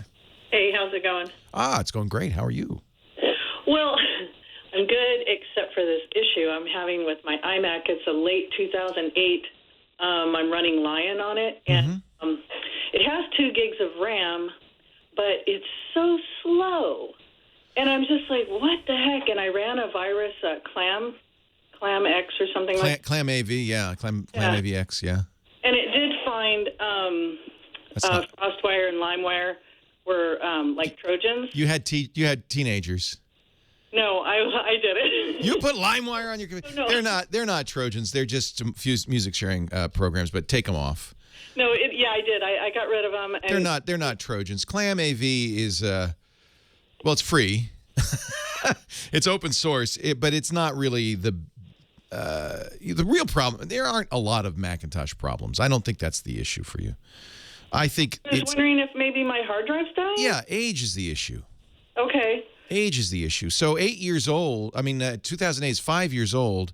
Yeah. I have figured out after much, study. We think of dog years as seven human years as one dog year. 15 for computers. So your computer is 5 years old. It's about 75 years old. Oh, shoot. So, no, it's not dead yet. Mm-hmm. No, I know. It's not feeling great, though. Yeah. Well, so I was looking at... a little tired. So the best thing to do, here's what I would do. First of all, the upgrade to the new operating system is free for you. Mm-hmm.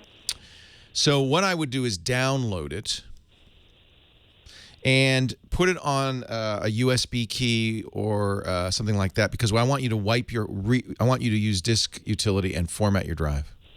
Oh. So back up your data. It's obviously. already done. Okay, good. And really really wipe the drive with the disk utility, erase it.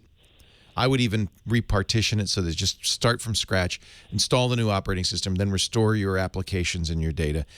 That should probably make it better. First of all, we'll get rid of LimeWire. Don't restore LimeWire, obviously.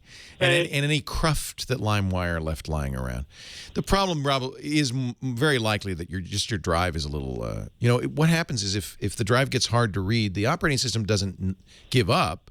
It just tries to read it. And so that slows it down because it tries and tries. Oh, I got it. It tries and tries. Oh, I got it.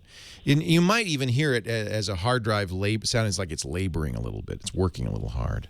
It seems like the fan is running more often. Yeah. Now, the other possibility, it's a laptop or desktop? Desktop. Yeah, you said iMac, didn't you? Yeah. Does it feel like it's getting hot? Because it could have some dust in there. It's not serviceable. You can't do it, but you could bring it into the Apple store and they'd open it up and clean it out. That might help, believe it or not, because if it is hot, could be because there's just a layer of dust in there acting as a blanket. We do a lot of demolition in our house. Oh, yeah, a lot of dust in there. That's not good. Okay. That's all right. This happens. It's 5 years old. 5 years is a long time. You got a good long time out of that iMac. Yeah, my optical drive just died, and I got an external. Yeah, see, that's a sign. Yeah, so I was thinking of getting a solid state. Yeah.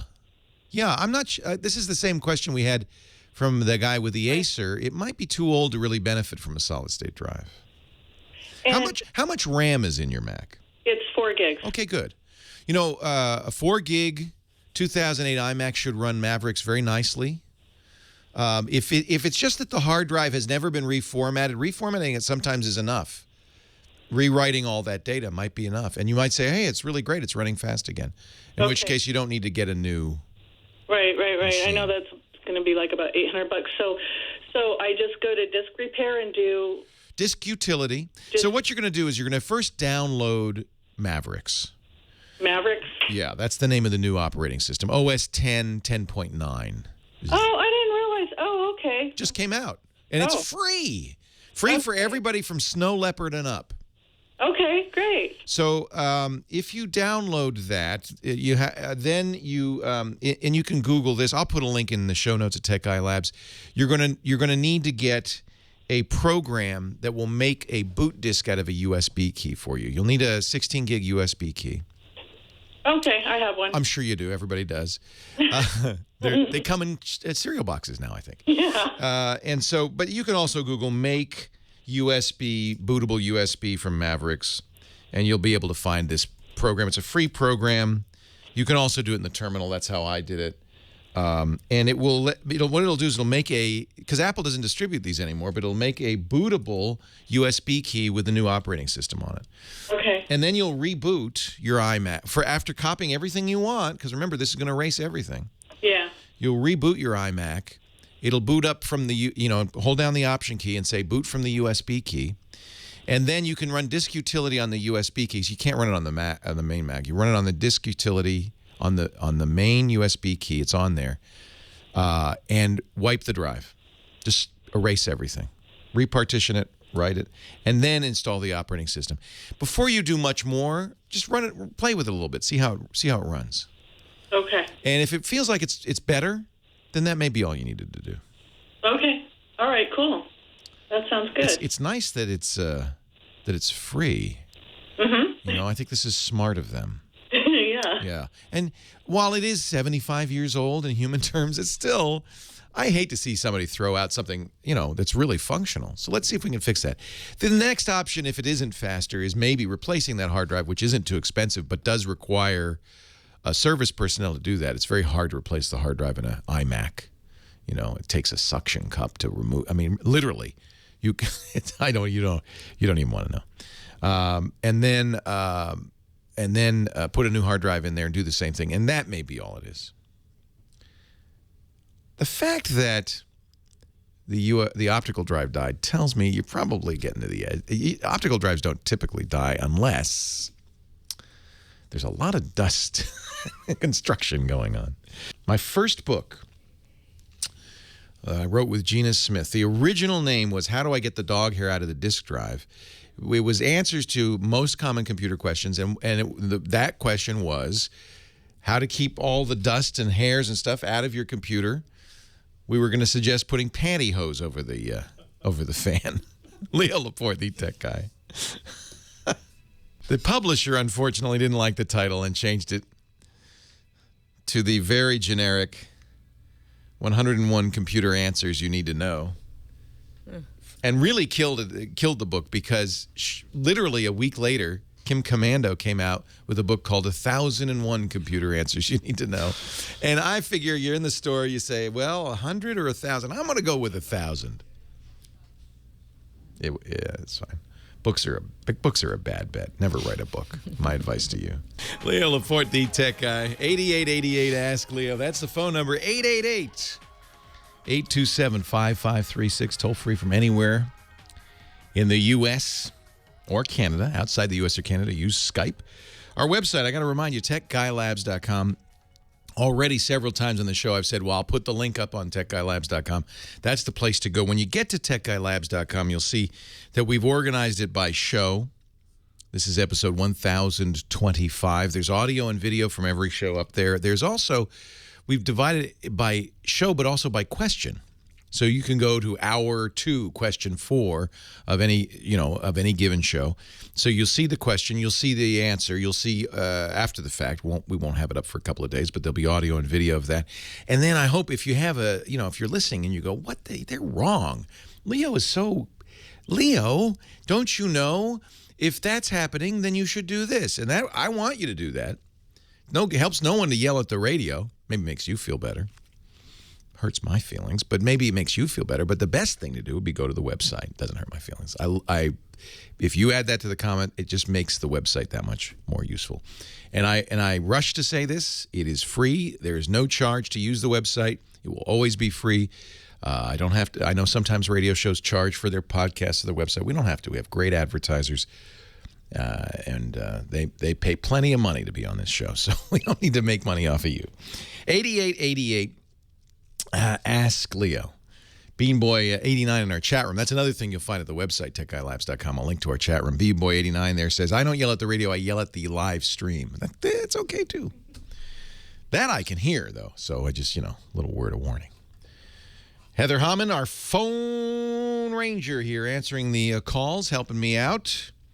During the break, we talk about such things as great quinoa recipes. I don't know how we got in that. How did we? And we were talking about Marsha Wallace, who just passed away. She's the voice of Edna Krabappel, the wonderful school teacher in The Simpsons. And The Simpsons has announced they're not going to keep that character out of respect for Marsha Wallace, who passed away this week at the age of 70. They're going to retire Edna.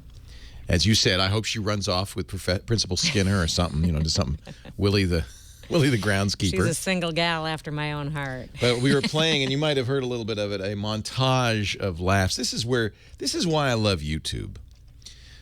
It's probably copyright and definitely copyright infringement. It's probably, I guess Fox could ask to pull it down.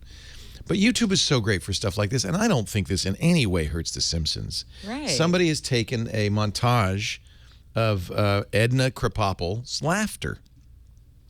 And what a tribute to Marcia Wallace. I think it's a wonderful tribute to her. And this is exactly, in my opinion, not the only thing, but one of the things YouTube is so great at is, I was looking, when I heard about Marcia Wallace, we found old clips of her on Bob Newhart, clips of her on game shows. Well, that's not what I was going to say, but it's a good idea. It thinks it's people. Now, I know everybody's eager to get back to class. So today, we all have to stay 2 extra hours to make up for the time we lost. Attention, teachers. We're on strike. Well, that's a lame excuse for an excuse. And your laugh. You mean, ha? Mm-hmm. Hey, does this mean that Mrs. Krabappel is a virgin too? Spend it on something fun. Go wild. Right, Seymour? Yes. I'm stinking nice. Well, there goes Christmas dinner. It looks good, but I'm not going to celebrate till he's gaffed, gutted, and hanging in my trophy room. I know a terrific pattern. My ex-husband was a drunk. Can I deliver that to the office for you? I wasn't born yesterday. And it's nice. It's How about nice. a little privacy? I've got to matriculate. It's nice to have that and have a memory of her like that.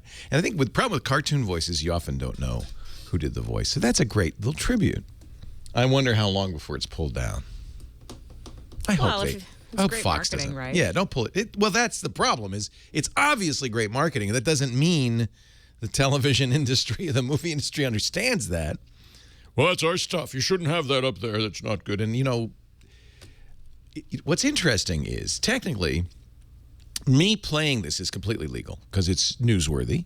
It's it's clips from the show in memory of her. So it's as a news story. It's completely legitimate for me to play that. But I wouldn't have access to it if it weren't for YouTube. So, I don't know. 8888 asks Leo. She is in the Simpsons Tapped Out game, but not her voice, is it, Liz? Does Mrs. Krabappel ever speak in the Simpsons Tapped Out? I don't think she does. I wouldn't know because Electronic Arts, in their infinite wisdom, has banned me from that game. Well, I don't know if that's the case. The game crashed on me. And despite many entreaties of Electronic Arts to please fix it, they haven't. And I don't mind, except they owe me 1,400 donuts. I bought a lot of donuts in that. I spent hundreds of dollars in donuts. I think $300 total, which is a lot. I think you know that. Over a period of a year, but that's a lot of donuts, and they owe me for my donuts. 8888 ask Leo. Swell in the chat room says, no, Leo, you don't understand. It was an intervention. You needed help. It's true. Even if they fixed it now, I would never play that game again. I have new games. You know what I play now? Nuts. What do you play now? Do you ever play Plants vs. Zombies? You know I don't. Plants vs. Zombies 2. I hear this sound, and I get chills. So they have this was a great game. I hesitate to say it, from Electronic Arts. They bought the company PopCap that made this game. Originally on iPad and iPhone, eventually on Android. Then the new version, Plants vs. Zombies 2, which is even better, came out only on the iPhone and the iPad. And there were many people who said, how much did Apple pay for that? PopCap said, no. It's just so it's finally came out this week on Android. So you won't see much of me for the next few days. 8888 ask Leo. Mike in Medford, is it New York? Looks like New York. Hi, Mike. Leo Laporte, the tech guy. Hey, just to let you know, I called a couple of months ago, actually, with thanks to your help regarding cutting the cord. So you don't have cable? You watch all your television on the internet? Yeah, the Roku, and I got that TWiT program that you were talking about earlier on the show. Yeah, you can watch our show on your Roku. Yep. And how do you like that? Does that work for you? It works great. Good. Yep. And also, I'm using Ting Mobile for my cell phone, so thank you very much. I'm saving a bundle on that now. All our great sponsors. I love it. All right, so the reason why I called is actually I wrote a web app a couple of months ago to sort of help me with a problem that I had. Basically, my family and I, we parked at a summer fair around where I live. Unfortunately, I had to park pretty far away, and when the fair ended, we basically lost where we parked. No idea what the car was. Right. I was somewhere, there were a lot of people, but right. They're gone. So you know what they say, necessity is sort of the mother of all invention. So I came up with this application to sort of not only help me, but hopefully help other people as well. I know probably we've talked about this in the past, trying to find a good way to maybe promote it to have maybe other people make it aware of it. I'm not charging anything for it. I just want to just. So is it like a car finding app? Well, it's not. It could be used for finding where, not just for a car, but really for anything. What does it use? GPS? How does it know? Exactly. What it does is it uses the GPS in your mobile device to get the coordinates, and then renders it on a Google map. Oh, that makes sense. So, but you have to remember when you park to push a button. That's correct, right. And it's not just also for parking, but a couple of friends who've used it have said if they need to pick up other friends, they can use the same web app to even text the location to somebody else, and they tap on the link. And we're running out of time. Real quick, what's the name? It's at gospotme.com. I'll check it out. Thank you. Leo Laporte, the tech guy. Leo Laporte, the tech guy. We were talking to Michael before the break in Medford. Is that Nevada or New York? I can't read the... He said New York. It's New York. Okay. He sounded like he was from New York. So he said, I was at a festival, lost the car. I wrote an app, and he's now this is what's interesting to me. A lot of people have an idea. By the way, there are apps that do this. There have been numerous apps that have done this for a while. But a lot of people have an idea for an app and pursue what would be the normal course of events. They would just they would write the app, put it on the App Store, try to promote it, and hope people buy it. The problem with that, of course, is you might be wasting your time. In fact, most of the time, about 90% of the time, you don't make any money. Because how do you find? There are literally 1 million apps on the Apple App Store. 1 million apps. So if you're app 1,000,001, how would anybody know you exist? If Apple doesn't highlight you, you pretty much go down without a trace. So I think Michael's got an interesting thought, and I'm seeing more and more people do this. He's gone to Kickstarter.com, which is a site where you raise money, and he's basically said, I will write this app if enough people say they'll buy it. So what you do is you go to Kickstarter.com. His app, Go Spot Me. He just put this up. He's got $3 so far. But he's looking for 10 grand, and that's not unreasonable. Essentially, it's a guarantee of sales. And he says, I'm not going to write this app. I got an idea for an app. I'm not going to write it unless enough people pledge money. You could pledge $1, $5, $10, etc. Of course, the sensible thing would be to pledge whatever the amount of the app would be. And I don't know exactly what that would be. Maybe it's $1, whatever. It's an interesting idea. Guarantee sales before you make anything. Now, there are risks on both sides. The risk on your side as a backer, somebody, and I've had this happen. You go to Kickstarter. Kickstarter's at great pains to say, look, we're not a store. There's no guarantee if you give this guy money that you'll get an app or that the app will be suitable for the purpose described. I've bought all sorts of things on Kickstarter that I never got. They'd never even... the first thing I bought on Kickstarter, it's almost 2 years ago now. A pair of dice. Like some sort of special gaming dice. And never got them. I don't think I was out very much money, but it's a good lesson. Yeah, it was Let's Die. It was called Dice Age. And I don't remember how much I gave them, but they never, I don't think they ever made them. I don't know whatever happened.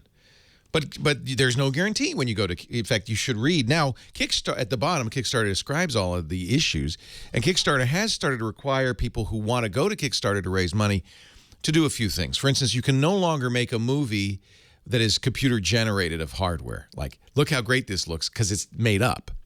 If you have hardware in there, it has to actually be of a real prototype. They also require the people who raise money on Kickstarter to put a paragraph at the end, risks. And I think before you give them money, you should read the risks. The risks are, I might not make this. It might not work.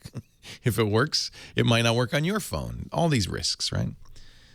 So I think it's a novel idea, though, isn't it?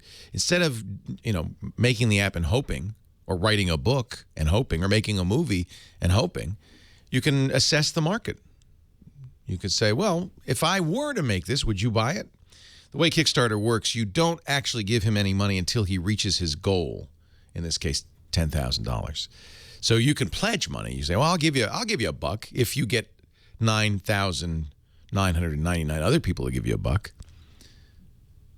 And then if he reaches his goal and he has 29 days to do so, they bill you, and then you hope you get an app. Now, in the case of this dice game, I'm not alone. They were asking for $10,000. They raised $34,000. I don't know if anybody's gotten any dice. They look good. I'm not bitter or anything, but it was June 20th, 2011 that this company got its $34,000. I think they probably, they had a nice party and that's all. There's no requirement, right, that they finish this. So you'd be aware of it. But I think we're in a new world. It's an interesting world. A lot of other sites like Kickstarter, Indiegogo has been around for a long time, is even older.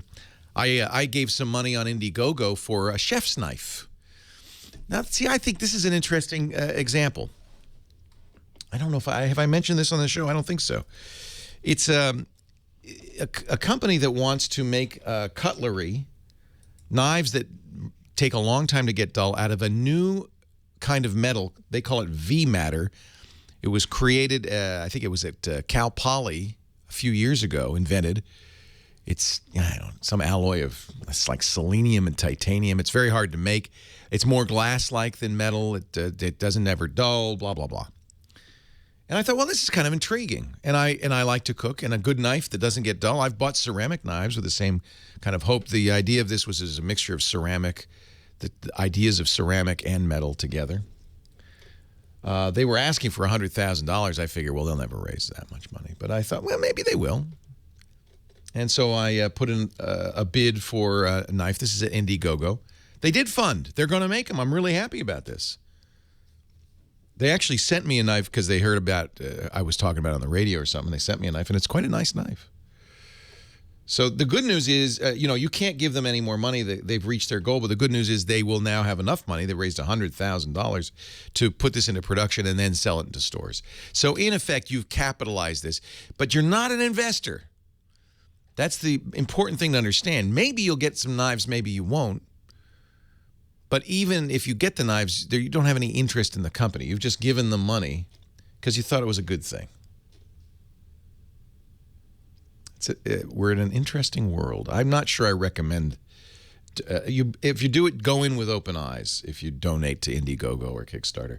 And yet there's all sorts of very interesting projects that are being funded on here. One of the things I donated to on Kickstarter, and I like to say donate because it really isn't, you're not really, investing or buying in it, you're donating, was the idea of putting a kind of a space telescope up, the ARKYD, A-R-K-Y-D space telescope, funded primarily from Kickstarter. Planetary Society was doing it. They raised $1.5 million, and they are launching it. That's pretty cool. Isn't that great? That's the kind of thing I think is very inspiring about Kickstarter. By the way, $1.5 million not even close to enough money to raise to actually put a satellite up. But they have funding from other sources as well. And they are going to launch it, they said, I think next year. ARKYD. What a neat idea. And then when you see pictures coming back, you're like, I helped pay for that. Well, it's even better than that because they're going to have selfies. They're going to have space telescope selfies. No, I'm not, I know that sounds odd, but they have, so they're putting a little tablet on the space telescope and a little camera. Of course, all space telescopes have to have cameras. Mm-hmm. And your picture will be on the tablet, and so I'm going to get it. I'll show you when I get it. I'm going to have a picture of myself in space. Intergalactic internet dating. Leo Laporte, the tech guy. Ooh, good profile picture. Yes, here I am on my satellite. I am 220 miles above the Earth. Leo Laporte, the tech guy. 8888 Ask Leo. That's the phone number. Let's get back to the phones. I have been remiss. GJ in Santa Barbara. Hi, is that right, GJ? That's right. Remember, I'm your old friend, A Computer Pro on Twitter. Oh, nice to talk to you. I haven't talked to you since 2012, so first of all, Happy New Year. It's been a while, yeah. Happy New Year.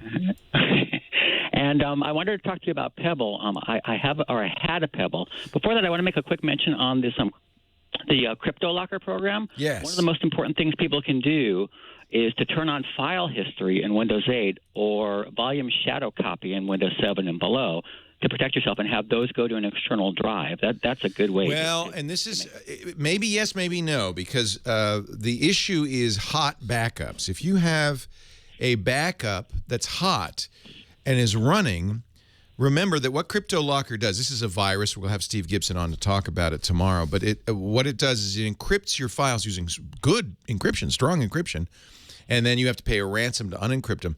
If the backup program's running, it doesn't know anything's gone amiss. It will back up the encrypted file. So now if you have versioning, as you say, then you're okay, GJ, because versioning, you could just say, well, I don't want the current corrupted or encrypted version. I want to go back one.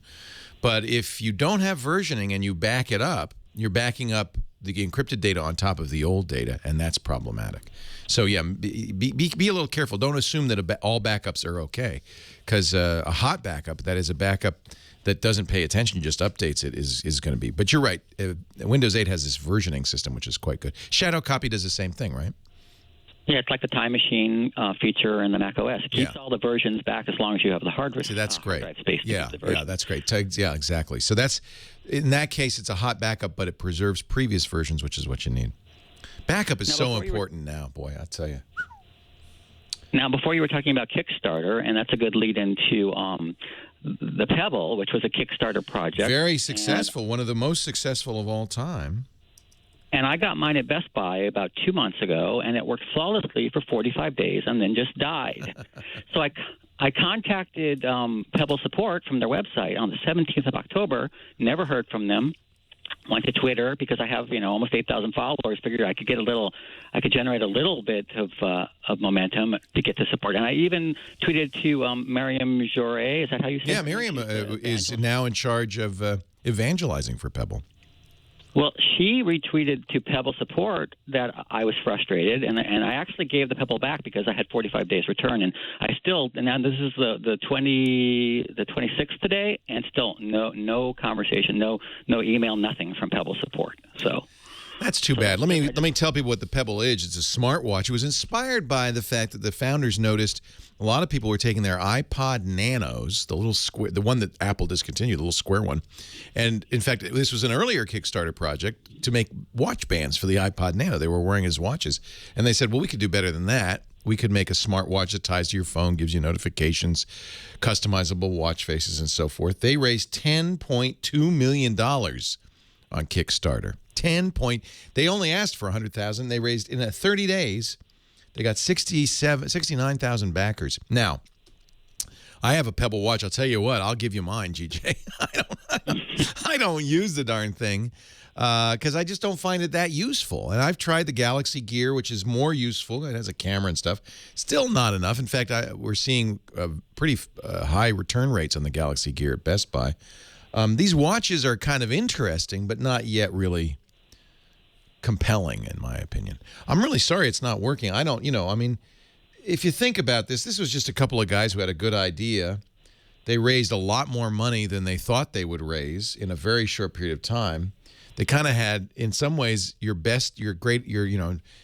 most heartfelt dream and your worst nightmare at the same time. Because now they not only have to produce the watch, but they've got 70,000 customers. They're selling it in stores. And obviously, one of the things they didn't plan for and fund was appropriate support. Support is one of the trickiest things to do. Even big, well-known companies fail at support. But it's even harder for a company that, didn't exist a year ago. So I'm not surprised. I don't know what to say to you. If Miriam's great. If she's responding, so I would just continue to tweet Miriam and say, Miriam, nothing's happening. I'll stay on that. And sad to hear about Marshall Wallace, but I just want to let you know, Shotgun Tom Kelly still alive. 3 to 7 on KRS 101. Awesome. One of the greats. We were talking about with one of our studio guests off the air. We were talking about KCBQ, the great San Diego boss rock station, Shotgun Tom. Well, good. I'm glad to know he's still on the air on K-Earth. That's great. Hey, nice to talk to you. Take care. Call you next year. Yeah, sooner than that, I hope, GJ. Actually, keep me up to date. At least email me or tweet me on what happens with Pebble. I think this is one of the hardest things to do is support. And it's one of the things that can kill your profits because, and people don't usually build the actual cost of support into the cost of the device. Let's say they're selling this watch for what? Is it $150? And let's say it costs them $80 to make, and then Best Buy takes their cut. Maybe they make $40 or $50 on each watch. That would not be an unreasonable amount to assume. Each tech support call you make to them is $20 or $30, to handle, because they have to have a team, they have to have phones. It doesn't take much before all your profits go to support, and that could put you out of business. So it is often the first thing that gets cut. And in a new company, maybe the thing that they didn't plan to spend enough, right? Some companies like Apple spend a lot of time and money on support, but they build that into the cost of the hardware. People say, well, look how much Apple's cost. Well, that's why. That's probably the number one reason. They use better components, and they certainly are very profitable, but really they also build the cost of support. They have good support. In fact, I just read an article from an analyst who said Apple should not have such good support. One of the things that will happen when you buy something at the Apple Store, they'll give you a customer survey, and they'll ask on a scale of 1 to 10 how satisfied you are. And if you're anything below 6, a manager will call you from the store within 24 hours and say, what can we do to make it right? That's great, isn't it? You're unhappy with the service you got at an Apple store, you're going to get a call from a manager within 24 hours. But the analyst pointed out that the cost of this far outweighs the benefit. And this is why we don't get great support. It's very, very expensive. 8888, ask Leo. That's the phone number. Let's go to Bob in Algonquin, Illinois. Hi, Bob. Leo Laporte, the tech guy. Hey, Leo. It's Bob. Good to talk to you. I'm a longtime listener and actually visited the Brick House just a few months after you moved in. Oh, that's great. But which leads me to my call. You may be aware of it, but this last week, Scott Bourne did his last podcast for Photo Focus. Oh, I'm sorry to hear that. He's given it up, huh? Yeah, he's moving to Italy. Yeah, he told me that. Son of a gun. Yeah. We had him on last month. Scott Bourne, an old friend, great photographer, one of the most talented photographers I've ever met. That's how I got to know him. He was an iPhone fanatic and a regular on our Mac Break Weekly podcast. I decided he wanted to stick with photography entirely, did a great podcast for years, Photo Focus. Great website, too. Will he continue with the website? No, he's passed it over to Rich Harrington, but he, in his last podcast last week, I think officially on November 7th is his final day, but he gave a wonderful tribute to you and how much you that's nice. It meant to him and how you started his podcast career and had so much to do with the development of... Oh, well, thank you for filling me in on that, Bob. I appreciate it. That's nice. Leo Laporte, the tech guy. Leo Laporte, the tech guy. Dick DeBartolo's here. He's our Giz Wiz, Mad Magazine's maddest writer, and our gadget hound. And every week he comes back trying once again to impress me with his gadgeteer's expertise. Dickie D. Wow. I want to go find something different. No, we talked about this on Tuesday's GizWiz, and I have a little more information for you. Okay. But first, we'll just talk about the general category because you and I both love LED light bulbs. Yes. And in fact, we new talked house, about them. I want to replace all the incandescent lights with LEDs. Yes. Because it's so expensive, though. Yeah, well, that's why this is so amazing. The first light bulb I talked about on the Giz Wiz, and I think on World News Now, the first consumer light bulb was after CES, and it was $80, $79.99. Now, the good side is they don't burn out for like years. I think we calculated 25,000, at least 25,000 hours. That's like 8 years if you keep it burning 8 hours a day. So it's a long time. Yes. But it's still at $90. It's kind of hard, especially if you have to replace, as I do, dozens of light bulbs. That's a significant expense. Absolutely. And there was another problem. The early ones were very heavy because they had these gigantic heat sinks. Yeah. Exactly. Which is what made them weigh so much. So now Cree has partnered with Home Depot to do the first under $10 LED. Under $10. So the 40-watt is, I think, like $9.97. Boy, that's tempting. And and the more traditional 60-watt LED light bulb is under $13. Dimmable. So I have 3 of them here. They're easy to dim. You don't have to worry about special dimmers, and no mercury, which you should in theory be very careful recycling your compact fluorescent bulbs.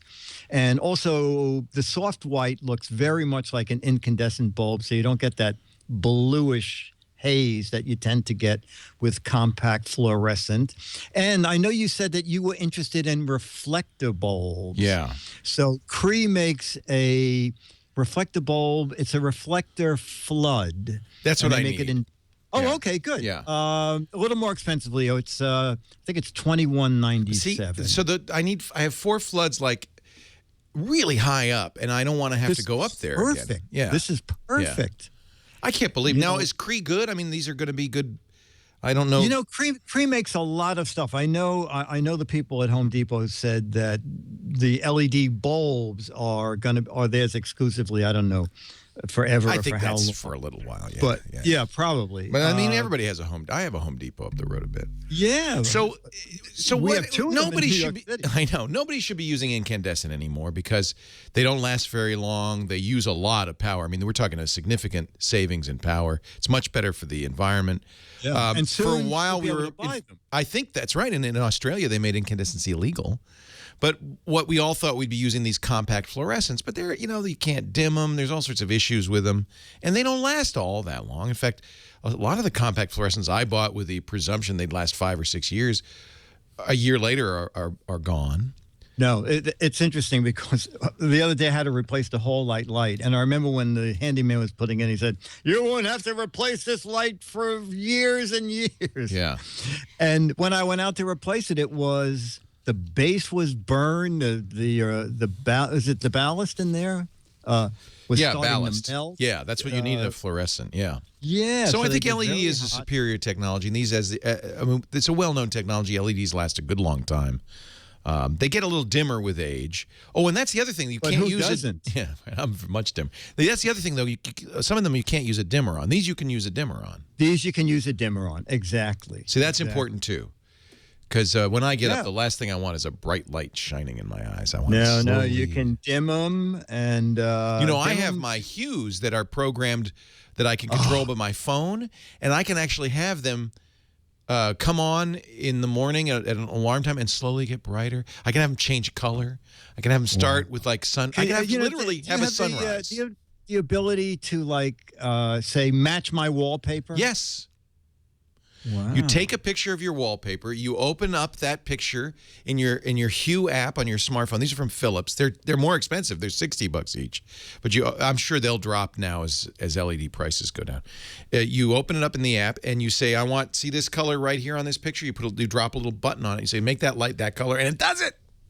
Wow. Could you take a picture of French toast at IHOP and say when I wake up tomorrow morning, I want? Well, it won't taste or smell the same, but it will look the same. Okay. I'll take that. You'll find Dick at gizwiz.biz. That's his website where he talks about all these gadgets. He also has a great contest, the What the Heck Is a Contest, a close-up shot of a gadget that is kind of, who knows what it is. But if you do, you could win an autographed copy of Mad Magazine, or if you just come up with a clever alternative from GizWiz.biz. Thank you, Dickie D. Stick around, the Giz Fizz, right after the radio show on our podcast network. And, of course, every Tuesday, we do the GizWiz podcast on twit.tv. That's around about... I like that show. Oh, it's me too. 2 p.m. Pacific, 5 p.m. Eastern. You can watch it live at twit.tv. Thank you, Dickie D. Thank you, sir. Bye. Leo Laporte, the tech guy. I think we have time for one more call. That's going to be Mike in Woodland Hills. Leo Laporte here. Hi, Mike. Hello, how you doing? I'm excellent. How are you? I'm doing good. I'm a long-time listener. Never owned a computer. I lived between a boat and a motorhome for a lot of years, like 25 years. But finally I have to step up into the world, and I got laid off in the TV post-production industry. But I'm looking to get my first smartphone. And I won't mention any names, but I'm going to go, I think, with the $40 a month people for everything. And I guess there's like the Android and the 4G one, and the kid was saying that the Android seems to be better, and I think that... Well, you did the right thing by choosing the carrier first. You know, that's always where you start now. It didn't used to be. When the iPhone was only on AT&T, I told everybody to get it AT&T because you want the iPhone. But now, not only is iPhone everywhere, but it's not even necessarily the best phone anymore. There's so many good choices out there. So you've picked your carrier. You've looked at the phones they offer? Yeah, I looked at the ones, and they're both are under $100, right around $80-$90, and they seem to have... What are the two choices? One was a 521 Nokia, I think, and the other one, I believe, it was... I'm not sure what... I think it might have been a Samsung, but that was... I think the Android one is a better one. I think that one was an Android, but I don't really know. That's why I'm checking in. Yeah. But I mean, also, I'm not really planning to buy like a home computer or anything, so maybe it might be better to buy a better phone now in case I want to upgrade to like like one of those tablets or something to use it more as a computer down the line. I like the 521 is a Windows phone, and I like it for first smartphone because it's very easy to use, it's very clean, it's efficient. I think if you don't have a computer, you'd probably be happier with the 521. People who don't buy Windows phones don't do it because they say, well, I want all the applications, you know. Windows Phone's pretty much catched up. Instagram is coming out any minute now. I would say the 521 is, I don't know what the Android phone they're offering, but at $99, it's probably a low-end one. Yeah, what's the lower end one? Yeah, I would say get the Lumia 521. It's a low-end Windows phone, but that's still better probably than a low-end Android phone. Yeah, and mainly I just need to, I need to have an email address now. And I also got, I think I said I got laid off, so I need to have like a valid email, and I've been using my dad's. This is great for that. It's got actually pretty good camera on it. Nokia does good stuff. I would say people are going to look at me with strange expressions because I'm not known to be a fan of Windows Phone. But the one area where I think Windows Phone is a good choice is your first smartphone. I think, especially if you don't have a computer, this is Windows, basically. You'll have Windows on your phone, and you could do all the things, including email, that you would do on a desktop. You don't need a desktop for this. So given that you don't have a computer, it's your first smartphone, go with a Lumia. I think that's a really good choice. Hey, thanks for the call. Thanks for listening, everybody. Thanks to Heather Hammond, our phone ranger, Nathan Staten, our musical director. I'm Leo Laporte, the Tech Guy. Have a great Geek Week. Well, that's it for the Tech Guy Show for today. I'm Leo Laporte. Thank you so much for joining us. Don't forget, the Tech Guy is just the tip of the iceberg. We do nearly 30 shows now on the Twit Netcast Network, and you'll find them all at twit.tv. We talk about Windows on Windows Weekly, Macintosh on Mac Break Weekly, iPad on iPad Today. You get your daily dose of tech news from Tech News Today, and our weekly roundtable show, This Week in Tech. It's all at twit.tv. And I'll be back next time with another great Tech Guy podcast. Thanks for joining me. See you next time.